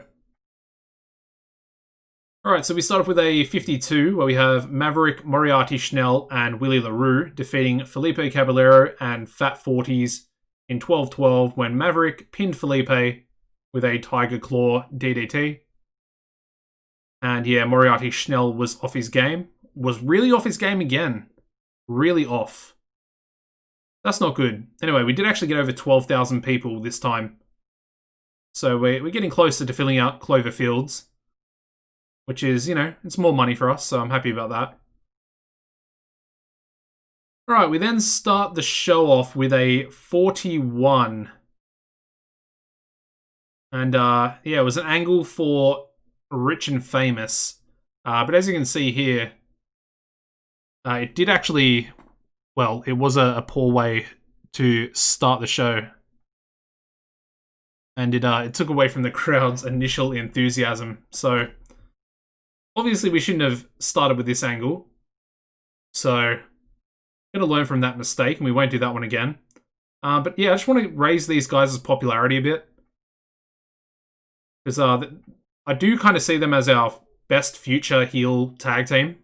Obviously we need someone to take over from the Elite. And obviously the Behemoths are going to be split up soon as well. Alright, we then go into a 57 for the Elite defeating the American Cobras in 12-21 when Eddie Chandler submitted Marvin Malloy with a fabulous stretch. Yeah, 57's pretty good actually. I just wish that we could have given the Cobras the victory in this one. I feel like it would have been probably more beneficial to the future of the tag division. Anyway, we then move into a 75 rated angle where we have Ed Stone. He's cutting a promo on Mark Speed, who is out at the ring getting ready for his match. And then, of course, Ed Stone says, basically he's taunting Mark Speed in a way, saying that he couldn't even beat Roderick Remus. And now, you know, Stone is going to take on Remus at the pay-per-view for the television title. Obviously, just infuriating Mark Speed. They actually have a hatred between each other, so it's kind of playing off perfectly in storyline terms, I guess. Mark Speed's match gets a 69, where he defeats Flying Jimmy Fox in just under 12 minutes by submission with a cross arm breaker. Apparently, Flying Jimmy Fox has a hot new move as well. Okay. We then go into a 72 rated angle with Greg Gage and Ernest Youngman.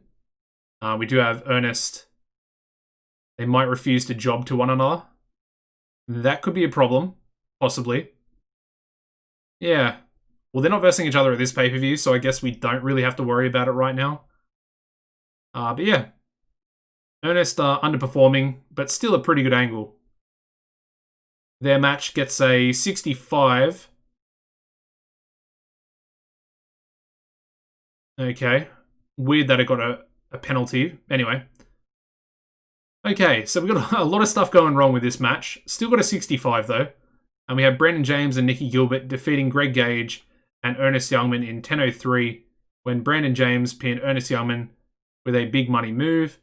And as you'd expect, Greg carrying the match with Nikki being the weak link.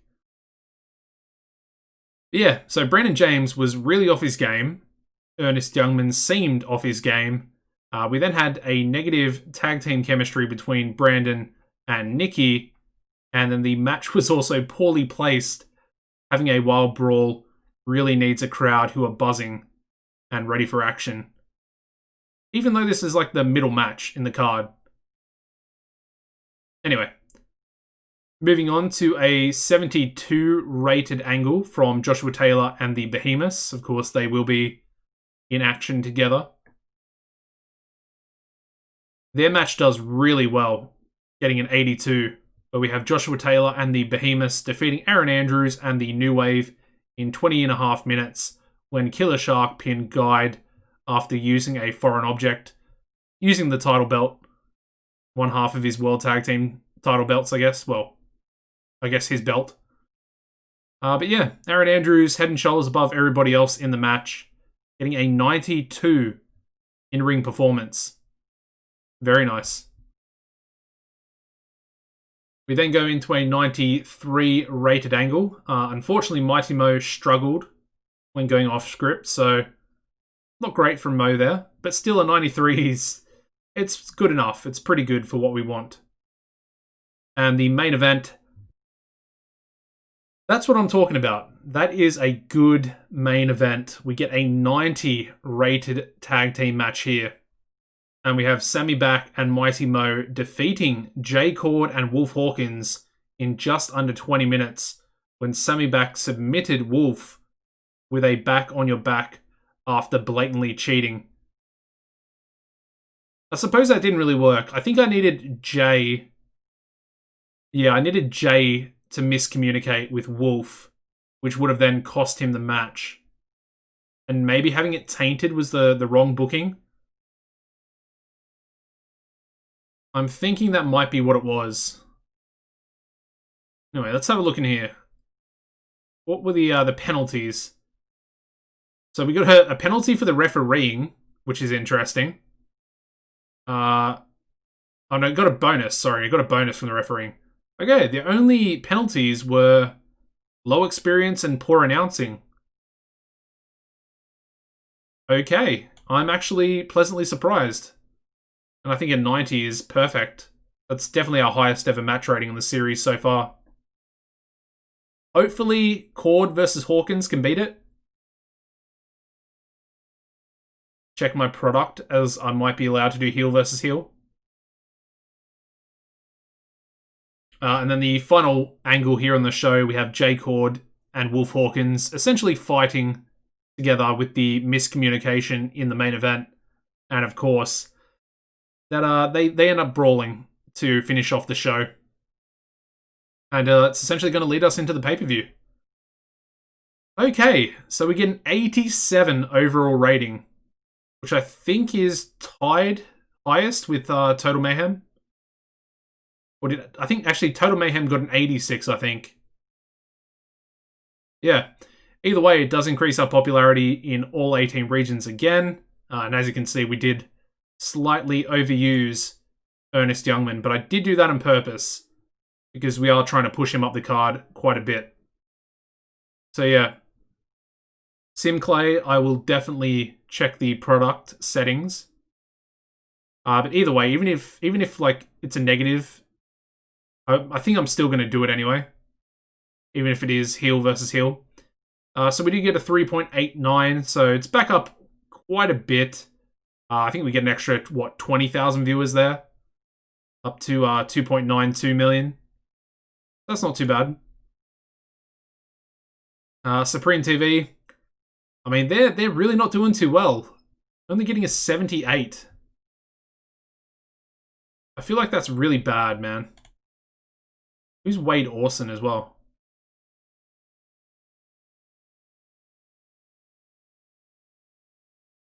Yeah, I don't think I've ever seen that guy before. Probably because I've never actually used 21 CW.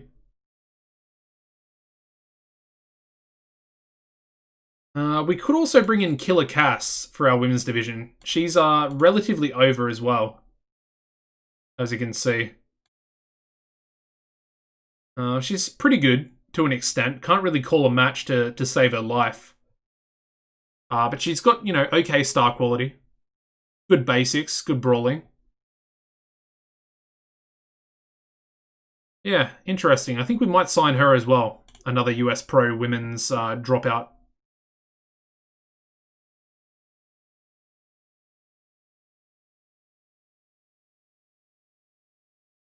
Connie Morris, I mean, she's not great, is she? Bad star quality. Amy St. James. She looks alright. Star quality, yeah, star quality's a little low. But she's only 21. And she's got a fair bit of popularity everywhere as well.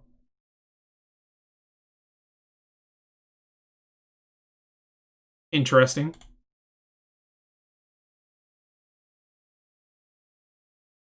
A lot of these women I haven't actually ever seen before, so I guess it's good. Whoa, 15 psychology. Wow. Ellie Grazia.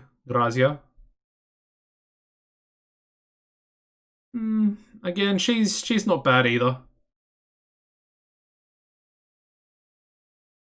I guess CZCW have a women's division. I didn't really notice that. Anyway, off topic again. We're up to 19 million in the bank, and that's before our pay-per-view. And of course, the pay-per-view finances, as you can see, we got about 7 million, nearly 7.5 million pay-per-view revenue for our last pay-per-view. So we could be skyrocketing quite a bit. Yeah, that might happen. Anyway, oh, actually, I have another Total Wrestling. Oh no, what am I talking about? I don't. 4 days away from Excessive Force. I don't know what I was looking at then. I was losing my mind a bit. Let's check Ernest Youngman. He's not in that list. That's unfortunate. Ernest, where are we? There he is. Okay. So he's lost popularity. Did he lose that match? Oh yeah, he did. He did actually lose. So that's bad. Yeah. He actually lost 2 popularity, even though he was in that 72 rated angle. Yeah, I don't know if we're actually going to do that match on the card between Ernest and Nikki. I think we can do it in the pre-show, I guess, but I think the fans will probably be turned off by having essentially 2 jobbers due to their popularity, I guess, on the main card. So yeah, I definitely don't think we want to do that.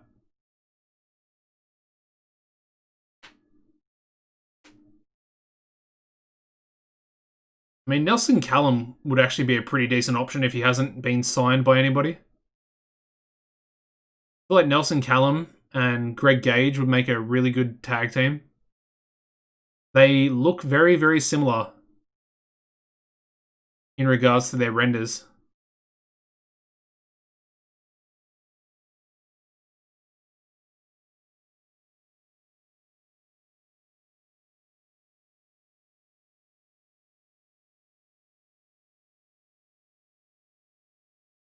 Alright. Just advancing to the pay-per-view. And we're going to get that booked in.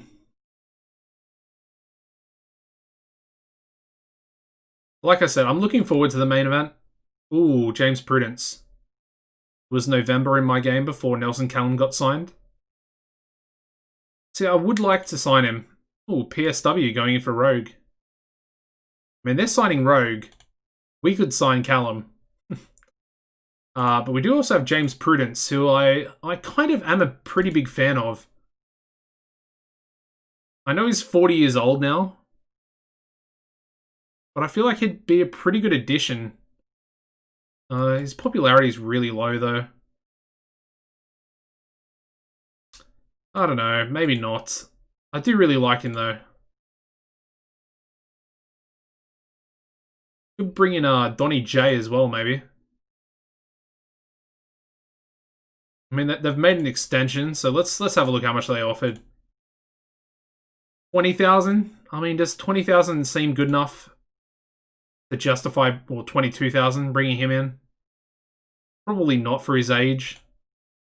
And again, I want to be signing just the best that we can sign from SWF and, well, I guess, all the other companies.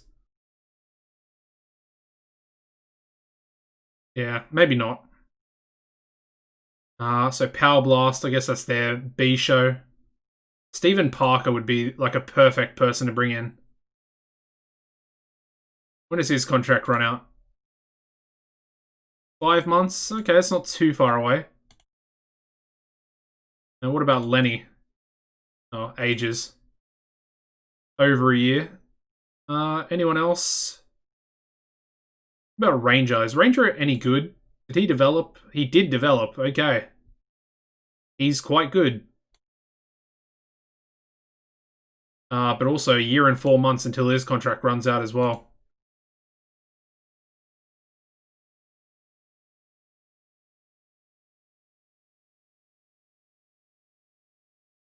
Yeah, interesting. Anyway, let's get into let's have a look at Americana.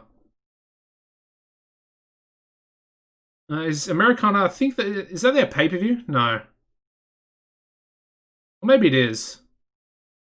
I mean, they put on a pretty big main event with Nikki Champion defeating Steve Freely in a cage for the world title. I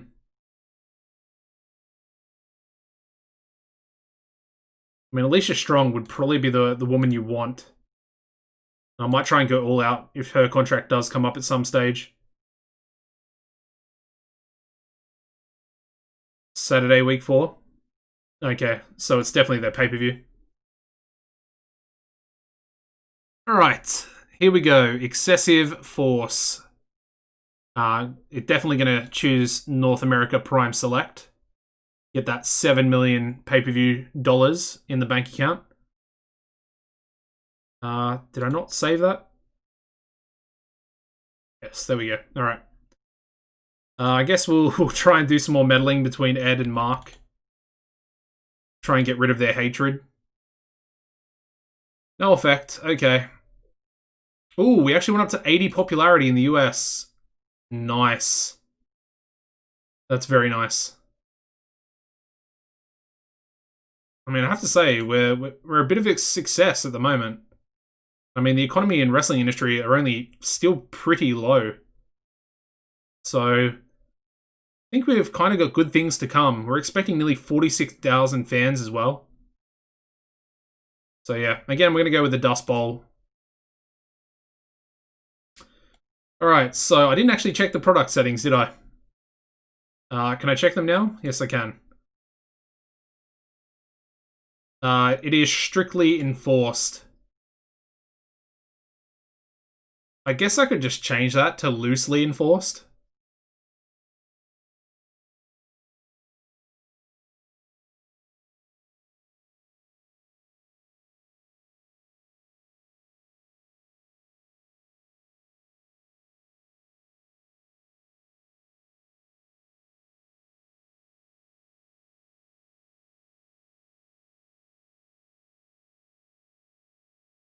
Yeah, I guess maybe I should change it.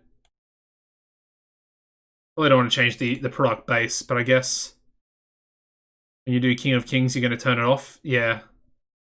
I guess what I'll do...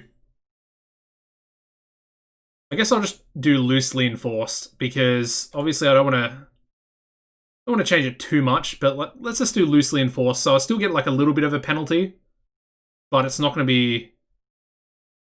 It's not going to be too harsh on me for having Jay Cord. I mean, our storyline kind of makes sense, and it is a rematch clause with Jay Cord and Wolf Hawkins, so I feel like we really shouldn't be that penalized by it.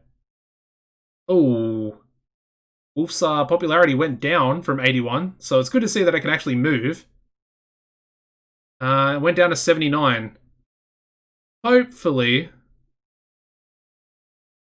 that's not going to be too bad. With another loss here.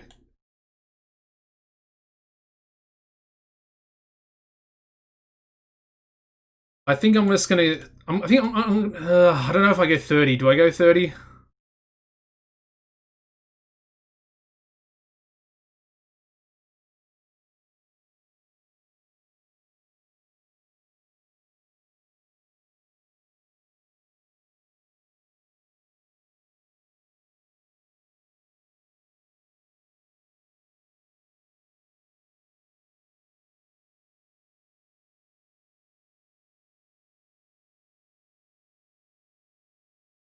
I think I'm gonna go 30 for the main event. There was actually just a helicopter flying over my house, which is why I wasn't talking. But we'll try 30 minutes.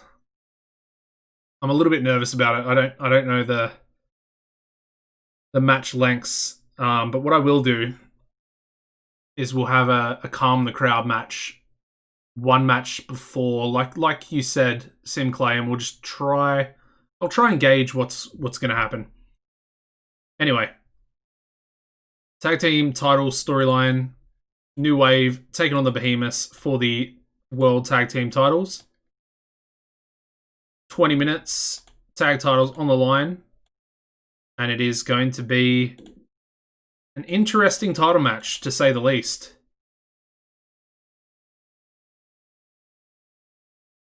Yeah, very interesting. You also check the main event. Okay, perfect. Just with that new referee. You don't get punished for long matches unless they don't have the stamina. Well, I think they both obviously have the stamina. But the question is, like, do I want to go longer than that? Actually, I'll leave it at 30. I want to see how 30 does. And then I guess in the future we'll see if we need to go longer.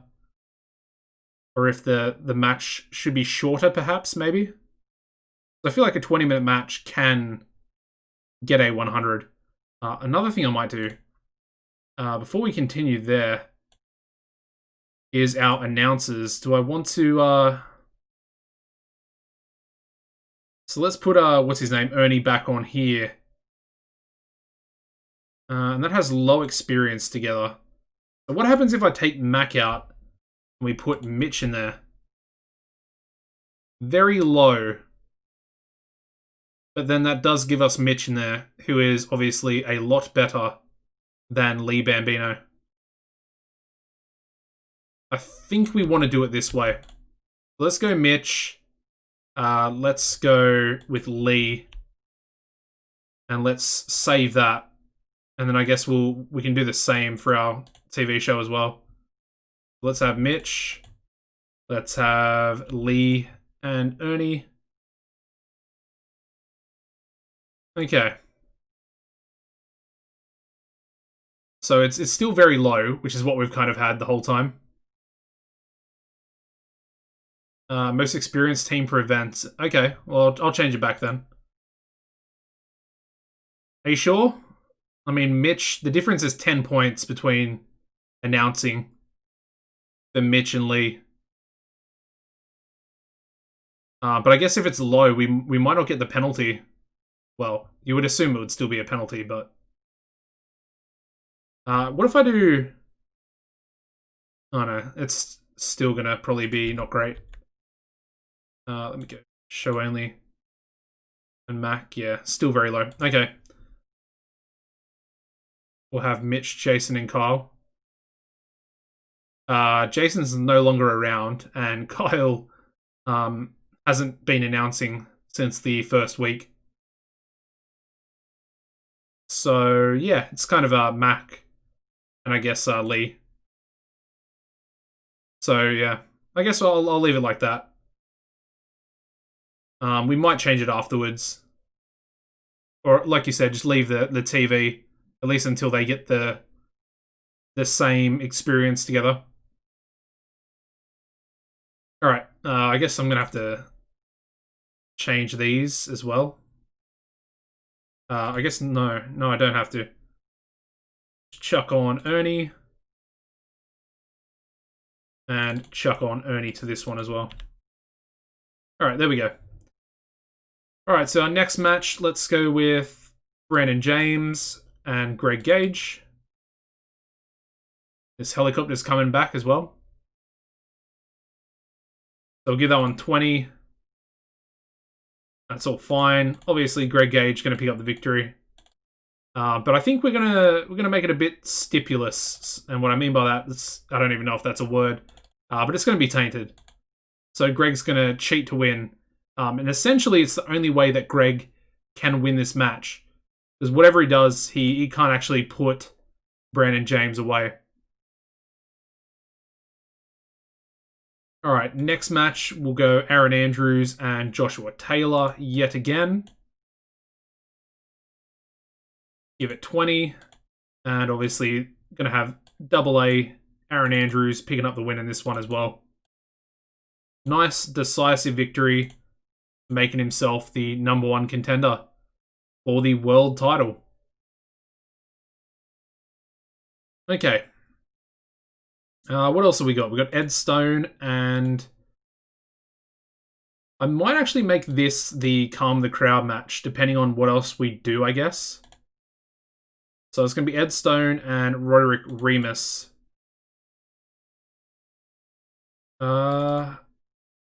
Let's just go 12 minutes, and I think I want to make this the calm the crowd. Obviously with Ed still winning, but yeah.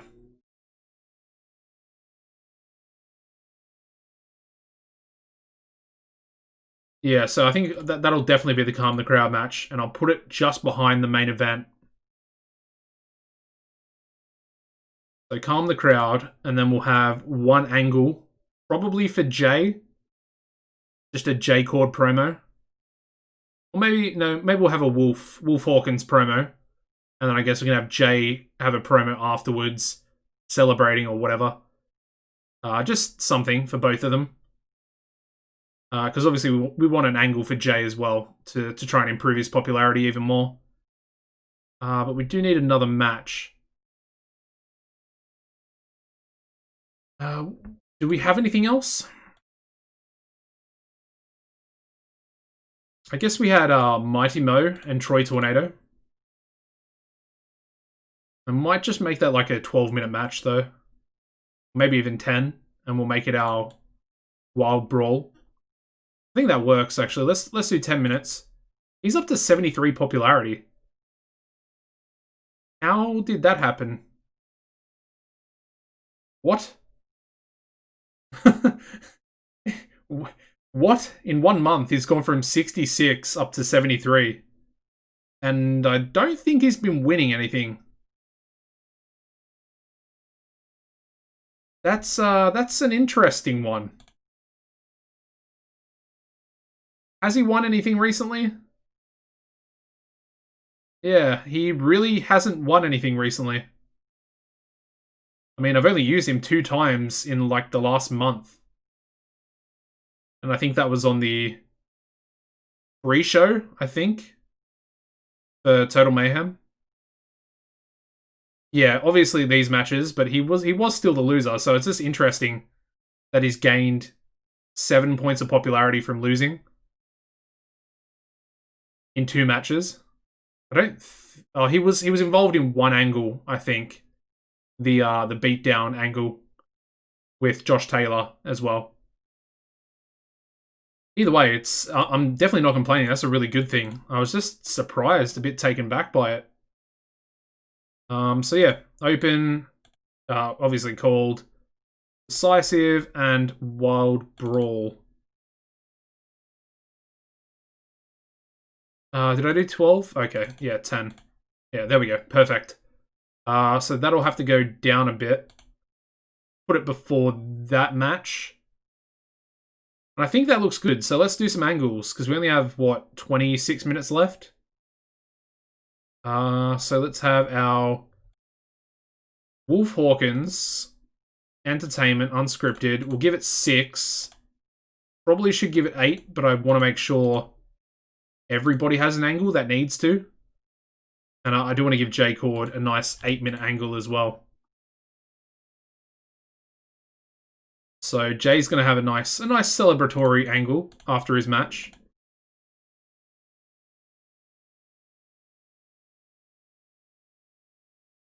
So there we go. We want a Mighty Mo angle for sure as well.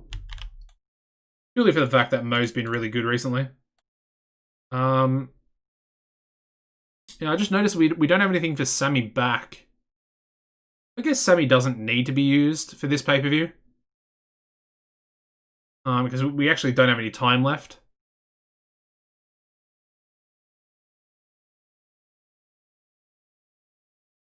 Yeah, so that one can go there. And then I guess... Ooh. Who do I go with? Do I go with Aaron Andrews or do I go with Greg Gage? Or should I lower... Maybe I'll lower this by 2. So J-Cord's down to... Wait, what? What happened there? So yeah, wait, what? It's J-Cord's angle, but he's no longer... That must be a glitch. What is happening? Okay, there we go. Man, that was strange. Alright, so that's down to 6. Give him a local talent. We also have Eddie Peak. But... Yeah. Yeah, I know, that was really strange. So yeah. I'll lower this match here as well by 4 minutes. So it'll be 16. It kind of works. And then we can actually do both angles. I think I'll just do it on the pre-show. We'll have Eddie Peak take on Sammy back.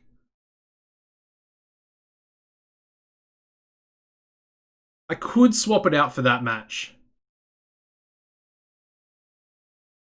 And then we could do that match maybe as the main event for the next TV show.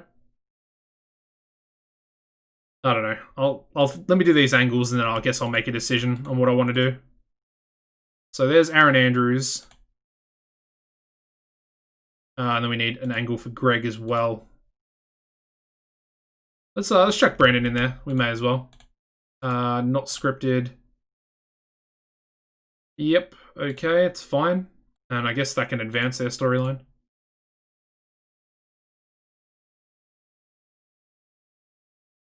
Okay.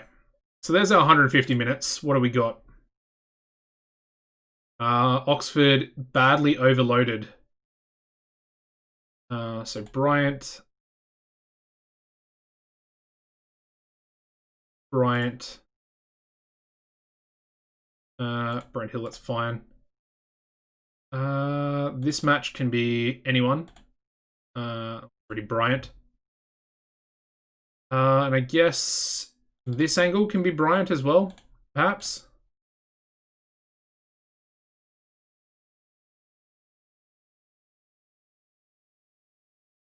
Okay. Still being given too much to do. Okay, I guess we'll make...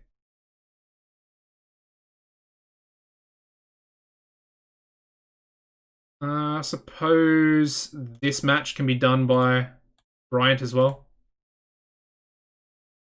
Still being given too much to do. Oh my god, okay.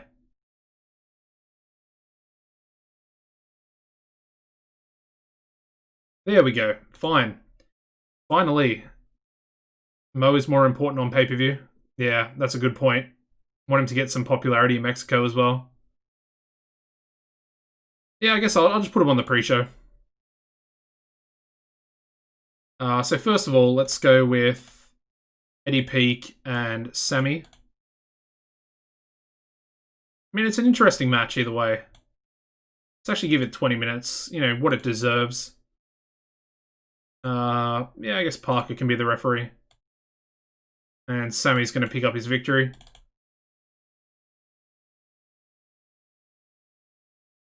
That's a nice victory there for Sammy.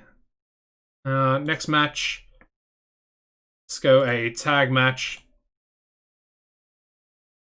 And let's have Benny and the Fox take on our boys Moriarty Schnell and where is he? Willy Larue. Willy's actually got 21 popularity. Oh, Moriarty has 25. Nice. So they'll be on the pre-show. Make Brent Hill the red agent there as well. And I guess we'll give Flying Jimmy the victory. So our boys will take a loss, but that's fine. They can take a few losses. I don't want to, like, push them to the moon. So there's our next pre-show match. I guess we can just make that storytelling. Because we do need to do that. Okay. I guess we'll do one more, otherwise we'll get some morale issues. So let's do a 4-man, or an 8-man tag. I also said that I wanted to do that other match as well, between Ernest and Nikki. So, in this one, let's have Fat 40s and Divine Fortune, and they can take on Rich and Famous and the Latino Kings. And we'll give that to Parker Terry. And I guess we'll give the win to Daryl Devine. Pretty sure he's the youngest on that team. And I think, yeah, we have to script it as well, don't we? So that's on the pre-show. And then, like I said, let's do Nikki Gilbert taking on Ernest Youngman. And that can kick us off for tonight's pay-per-view. On the pre-show, anyway. And let's have Ernest get the victory there as well.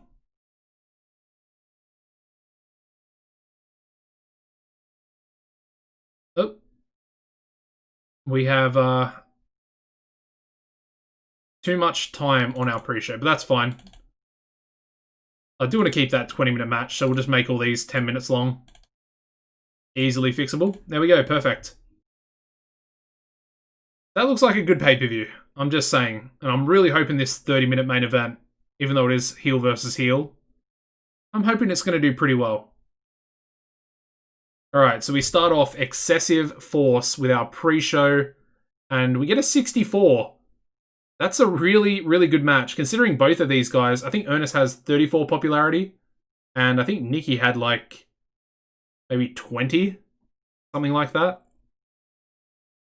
Yeah, 64 for the opening contest, where we have Ernest Youngman defeating Nikki Gilbert in just over 10 minutes by pinfall with the hit.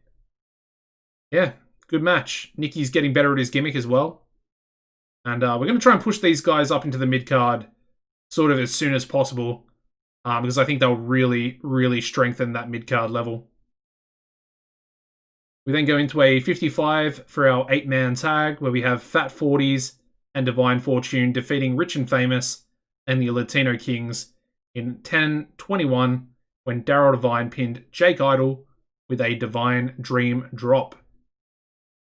Velasquez really off his game.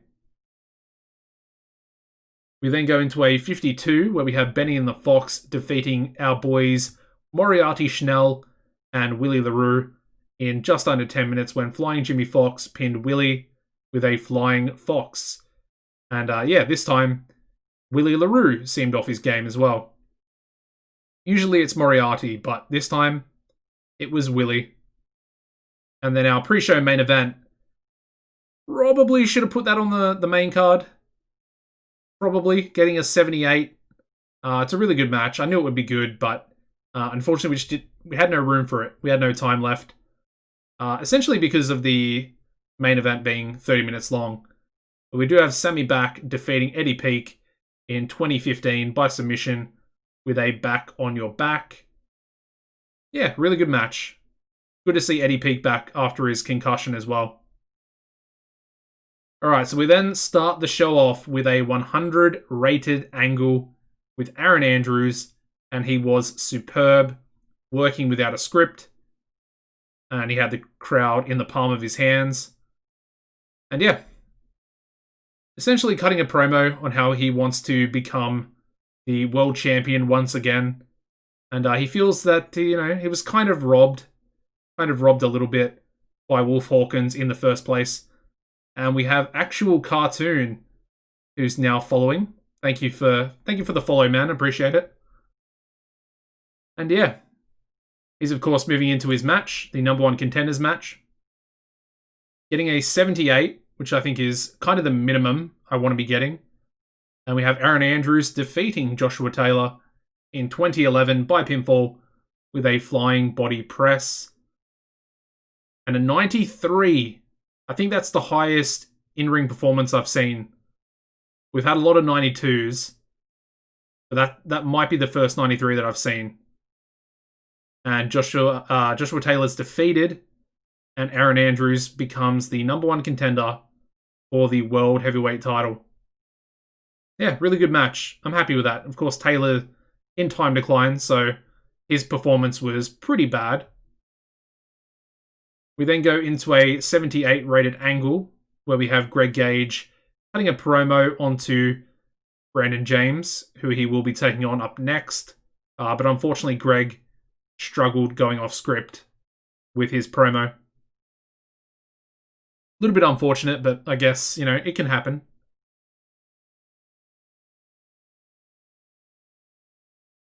Their match does really well, though. That's a solid rating. I wasn't really expecting Brandon to be able to pull off a match, even being carried by Greg Gage. An 82 is very solid. And we have Greg Gage defeating Brandon James in 19.5 minutes by submission with a proton lock after blatantly cheating. So yeah, like I said, the story behind this match was Greg was doing everything he could to try and put Brandon away, but he just couldn't do it. Brandon wouldn't give up, refused to put the young guy, or to give the young guy the pinfall victory. And in the end, Greg cheats somehow. I guess he maybe used he was pulling himself down on the ropes, the extra leverage with the proton lock, when the referee couldn't see. And that, essentially forced too much pressure onto Brandon James, and he did submit. But obviously, it's a tainted victory. And I think we will have these guys go at it yet, at least one more time, because that's a good rating. And obviously, the story behind this as well kind of allows us to go again. Moving on to a 100 rated angle, this time from Mighty Mo. And yeah, he worked the crowd well, using his freedom off script to improvise to his advantage. Mighty Mo's hitting 100s now. That's pretty cool to see. And it's definitely going to help his popularity out. And Sim Clay, you were definitely right about keeping him on the actual pay-per-view. Because I'm expecting his pop to maybe go up to 75. Hopefully. Is Matt... Whoa! An 89? That might beat the main event. It's a 10-minute match. A Wild Brawl 10-minute match. And it gets an 89. Wow. I definitely wasn't expecting that. Yeah. I know. Simclay. That's unexpected. It's our second best ever match. Yeah, the chemistry for sure. And we have Mighty Mo defeating Troy Tornado in 9:34 by pinfall with a plunging spinebuster. And yeah, Mighty Mo and Troy Tornado have great chemistry, and it showed in their performance. It definitely showed. 87 in-ring there for Mighty Mo. And we might want to do this match again. We might want to do it again on the next TV show. And actually give them 20 minutes together with a slow build. That could be even better, essentially. Possibly. It might be worse. Anyway, moving on to a 77 rated match for the World Tag Titles. And we have the New Wave defeating the Behemoths in 1605 when Scout submitted Titan with a Texas Cloverleaf, and the New Wave win the TCW World Tag Team titles. New champions. And could be the beginning of the end for the Behemoths. So, yeah. They've lost the title. They were so dominant on this division. And all it took to essentially cost, well, for them to lose their titles was for the New Wave to come back together one more time, or one last time, perhaps. And they've done it. They've won the titles back for however many times they've been the champions. Yeah, good stuff. I mean, Guy was really off his game, so I guess that hurt the match rating as well. And of course, we also had to lower the match time down to 16 as opposed to 20. So this match definitely could have been better, which is pretty cool to see. Yeah, definitely happy with that. All right, moving on to a 66 rated match, which is actually pretty good considering it's the cooler crowd match. We have Ed Stone defeating Roderick Remus in 12 minutes by pinfall with a party's over. And we have Ed Stone making defense number 4 of the TCW television title. Yeah, it's a good match. And as planned, the match brought the fans back down a little bit. However, we just brought them right back up with a 100 rated angle. That's pretty funny.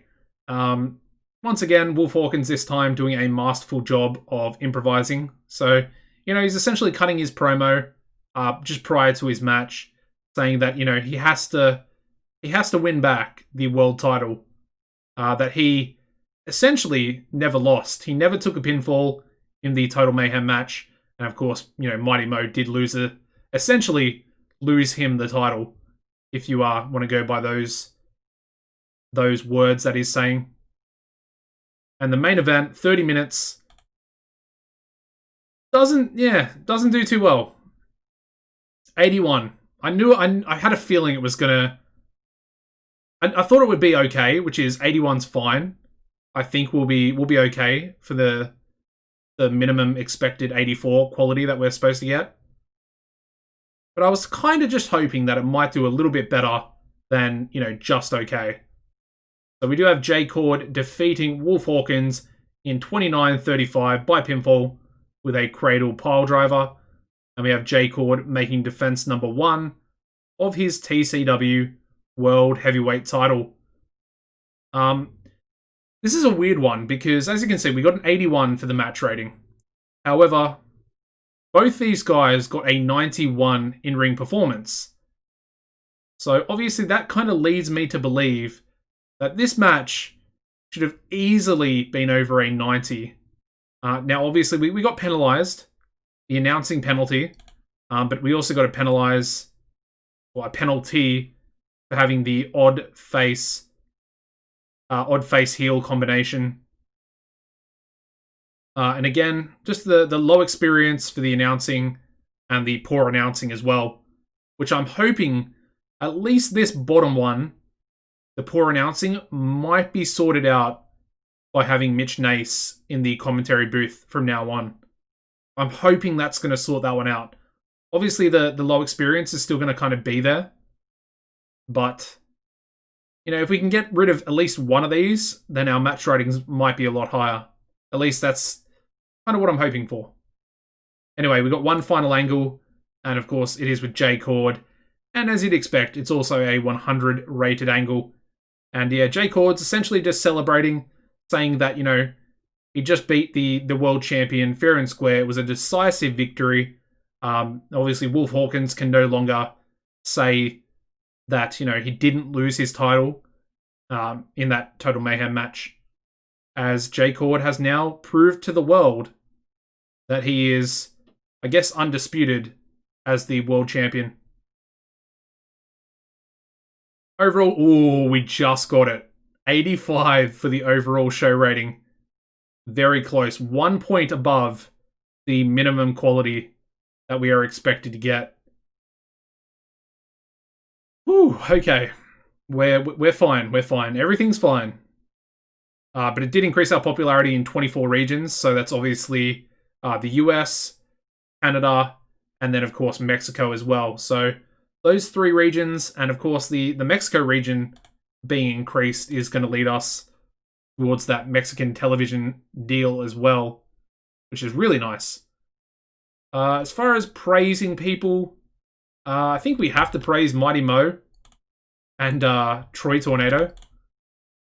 Even though I don't really want to, but I feel like we just have to at this point. And then next, I guess... who has morale issues? I know... I think Roderick Remus has morale issues, so let's praise Roderick. He was actually pretty good as well. For their Calm the Crowd match. That kind of impressed me. They still got a 66. So there we go. Alright, that was Excessive Force. Really good pay-per-view, in my opinion. You know, it sucks a little bit about the main event. That does suck a little bit, but...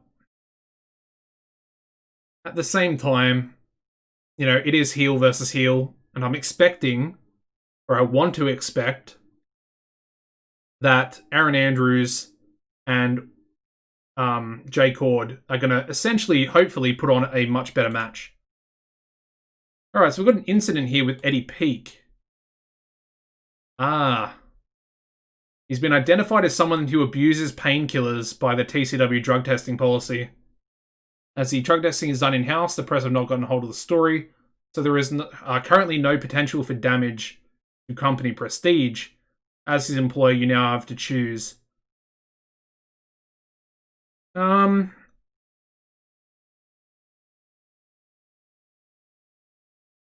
I want to send him to rehab? Part of me kind of just wants to send him to rehab. I know it's going to cost us money, but we can only use him on pay-per-views anyway, so... yeah, he's going to rehab. Fire. I can't do Eddie Peak dirty like that, man. I love him too much. Just from my 2016 series, the guy was like literally our MVP to an extent. He always put on high quality matches, always. I don't know why. I never really wanted to push him. He kind of just, maybe he had a good Destiny role or something, but he just somehow became like our best wrestler. I don't know why, but yeah, I was a big fan of him. Anyway, we got a positive impact with him going to rehab, and he's also happy at the action, so I think that actually went the best it possibly could go. So yeah. Rhodes been hired by PSW. Once again, we finished last out of 3 in the American area battle. Don't really know why that's coming up. I think it has something to do with our star power that we have. I might go in and change that, because I think it goes on star power, but I think you can change it to the show ratings, which is what we're going to do. And yeah, Erin Andrews thinks Nikki Gilbert is a natural talker. He's worth giving promo time, in my opinion. Okay, I will do just that. So our pay-per-view buy rate is 6.30. You have it mixed. Okay, I might do mixed as well. I didn't realize there was a mixed option. But obviously for you, in your save or your series, your save, yeah. You got guys like Remo, and I think you said Nikki Champion as well. That's some serious star power. And obviously at the moment we don't really have that, so maybe I should just do show grades. Either way, 3.15 million pay-per-view buys. That's incredible. That really is incredible. So Wrestler of the Year, we've got Tommy Cornell so far. Company of the Year, apparently 21CW. I'm thinking it probably should be us. Team of the Year, the Golden Kings. Vero King and Multimillionario. Match of the Year goes to Tommy Cornell, defeating Lee Burton and Adam Matravers. Show of the Year, Cornell Cup. Young Wrestler of the Year, Robbie Griffin. I mean, he's got 85 selling, but is he really that good? We've got Veteran of the Year going to Hiraki Nakasawa. Female goes to Brooke Tyler. Now, I would love to get Brooke in. She's incredible, as you can see. Very, very talented. Independent Wrestler of the Year going to Mystery Pink. She might be a good pickup for our women's division. We could maybe have her and another luchador come in. Yeah, that might be interesting. Good popularity in Mexico. And yeah, that's it. We have nothing in the wrestler or the awards so far, 6 months in. But either way, it doesn't really matter too much. Now, let's have a look at popularity. So I want to start off with Wolf. Wolf's actually gone back up to 81s in most of the regions. Mid-South is still 79 though. So that's interesting. Let's also have a look at, I guess, Aaron Andrews. We're already on him. Hell yeah, Aaron Andrews. That is what I like to see, buddy. 86s and 85s in most of the regions. That's perfect. That's absolutely perfect going into his match against Jay Cord. Speaking of Jay, he's up to, he's got a couple of 85s. Mostly 83s, though. So, you know, he's gonna be pretty close. He's definitely gonna, you know, he's gonna be up there. He's definitely up there. Probably behind Andrews, but obviously he's 4 years younger, so he's gonna be okay. So we've still got a year and 4 months. How long does Andrews have? Oops. Okay. He's still got 3 years, 6 months. So Andrews is, luckily for us, the ace is going to be sticking around for quite some time. Where is Greg? Let's have a look at Greg. So Greg's still got a year and 2 months left. Up to 70 popularity, 71 in a couple of regions. So that's, yeah, it's definitely up. Happy about that one. Very nice.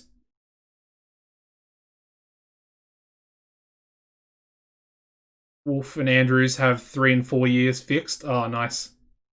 I'm happy about that, at least. Alright, so who else we got? Ooh, that is not good. Killer Shark just lost a ton of popularity. Damn, he lost like 8 points. More, he lost 9 points in some regions. That's a yikes. Yeah, that's not good. That's really not good. I might have Sammy back, try and take him on in the near future. Anyway, we got Nikki Gilbert up to 21. Let's have a look at our other boy, Ernest. Okay, so he's back up to 36, which is what he was before that pay-per-view, so I'm happy about that. That's, you know, that's good. Who else have we got to look at? Let's have a look at Ed. Ed Stone. Up to 66/67. Yeah, I mean, he hasn't really gained much, I suppose, since he won the title. Yeah, interesting. Yeah, Taylor's about the same, and I guess let's have a look at Sammy back as the final guy. So he's at he's basically at 80 popularity. So he's gained quite a bit. He started off in 75, went down to 70, and then slowly over the last few months, gone 73, 74, 75, and 76 before going up to, I guess, 79/80 this month. So, you know, he's doing some work, even at 42 years old, Sammy back. And he's putting on some pretty good matches at the same time. I'm pretty happy with him.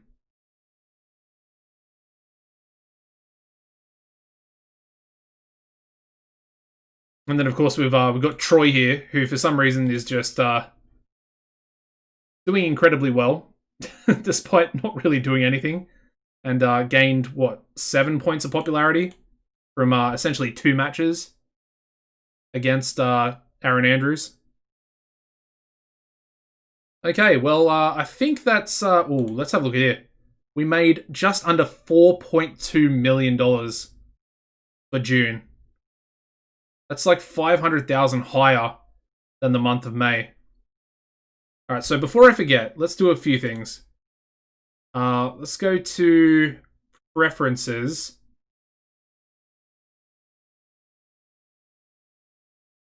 Is it on... No, it's not on preferences. Here.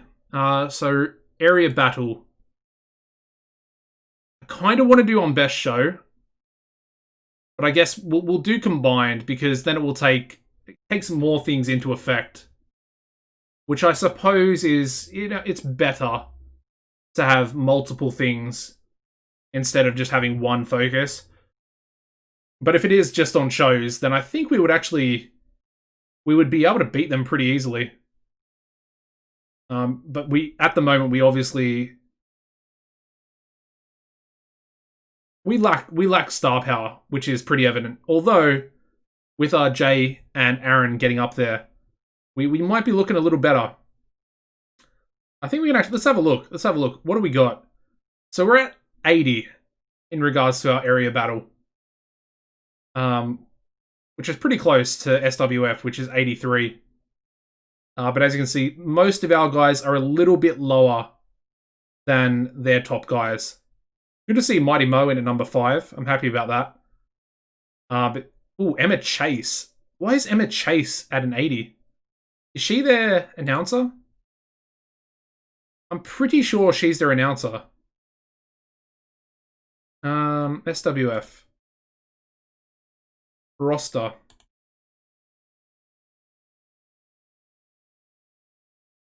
Don't know why it's searching like that.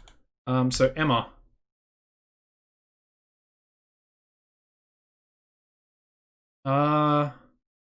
Yeah, I think she's their color commentator. That's pretty strange. Although she does have 92 color commentary. And very good popularity. Okay, maybe it kind of makes sense. Okay, fair enough. All right, back to battles. I want to check the rest of it. So yeah, as you can see, Rocky Golden, former TCW figurehead, in at number 1 for SWF. Although Aaron Andrews is pretty close behind at an 85. That's only four star points away. I mean, I want to ask myself a question. Could Aaron Andrews be our figurehead? Probably not. Now that I look at him, yeah. The charisma is definitely lacking. Lacking quite a bit. Oh well, that's fine. I'm sure we'll get one. Let me have a look at Mighty Mo. What's Mighty Mo about? Yeah, I mean, he's also lacking the sort of charisma needed. A little bit unfortunate. Anyway. That's going to wrap the episode up. Or the live stream up here. Good to see Moriarty Schnell in at number 1 for Next Big Things as well.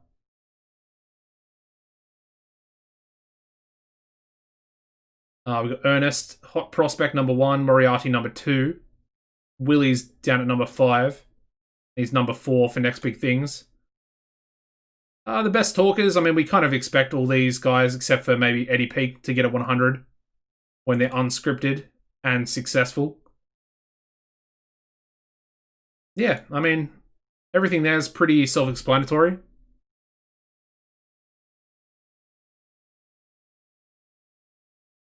Upper Swole might be a guy we want to bring in. Really good star quality, really good charisma. And he might actually be able to team up with T-Bone as a tag team. I feel like they could be a really good tag team together. So we'll shortlist him, and we might come back to that next episode.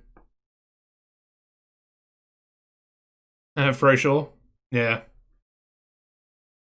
Always love Froshaw. I mean, he's also looking pretty good as well. That might be a possibility. Might be a possibility. Anyway, we'll come back to that next episode, and I think maybe in the next live stream we might also sign our women's division, perhaps. Again, we're kind of waiting to see if Tiffany Jade does actually have her contract run out, which would kind of be the catalyst for us to start building the women's division. I'm looking forward to that as well. It's probably going to be a very slow burn, especially from the start, with maybe one match per TV show or pay-per-view even. And that'll probably just be like the women's title, the main storyline that we've got going on. Anyways, if you are watching on YouTube, make sure you head over to the Twitch channel in the link in the description down below and give the channel a follow. And yeah, guys, apart from that, it's been fun. Thank you, Sim Clay. Thank you to Actual Cartoon, Will Miller as well. He followed just before I went live. So thank you to you, to both you guys. And I really do appreciate the follows. We're up to 72 followers, and when I started, I think we've gained like over 20 followers in less than a week. So it's been pretty amazing. I just want to say thank you, guys. The next stream will probably be in about 2 or 3 days, just because I've got a busy Thursday and Friday at work. So yeah, apart from that, as always, take it easy, and I'll see you next time, guys.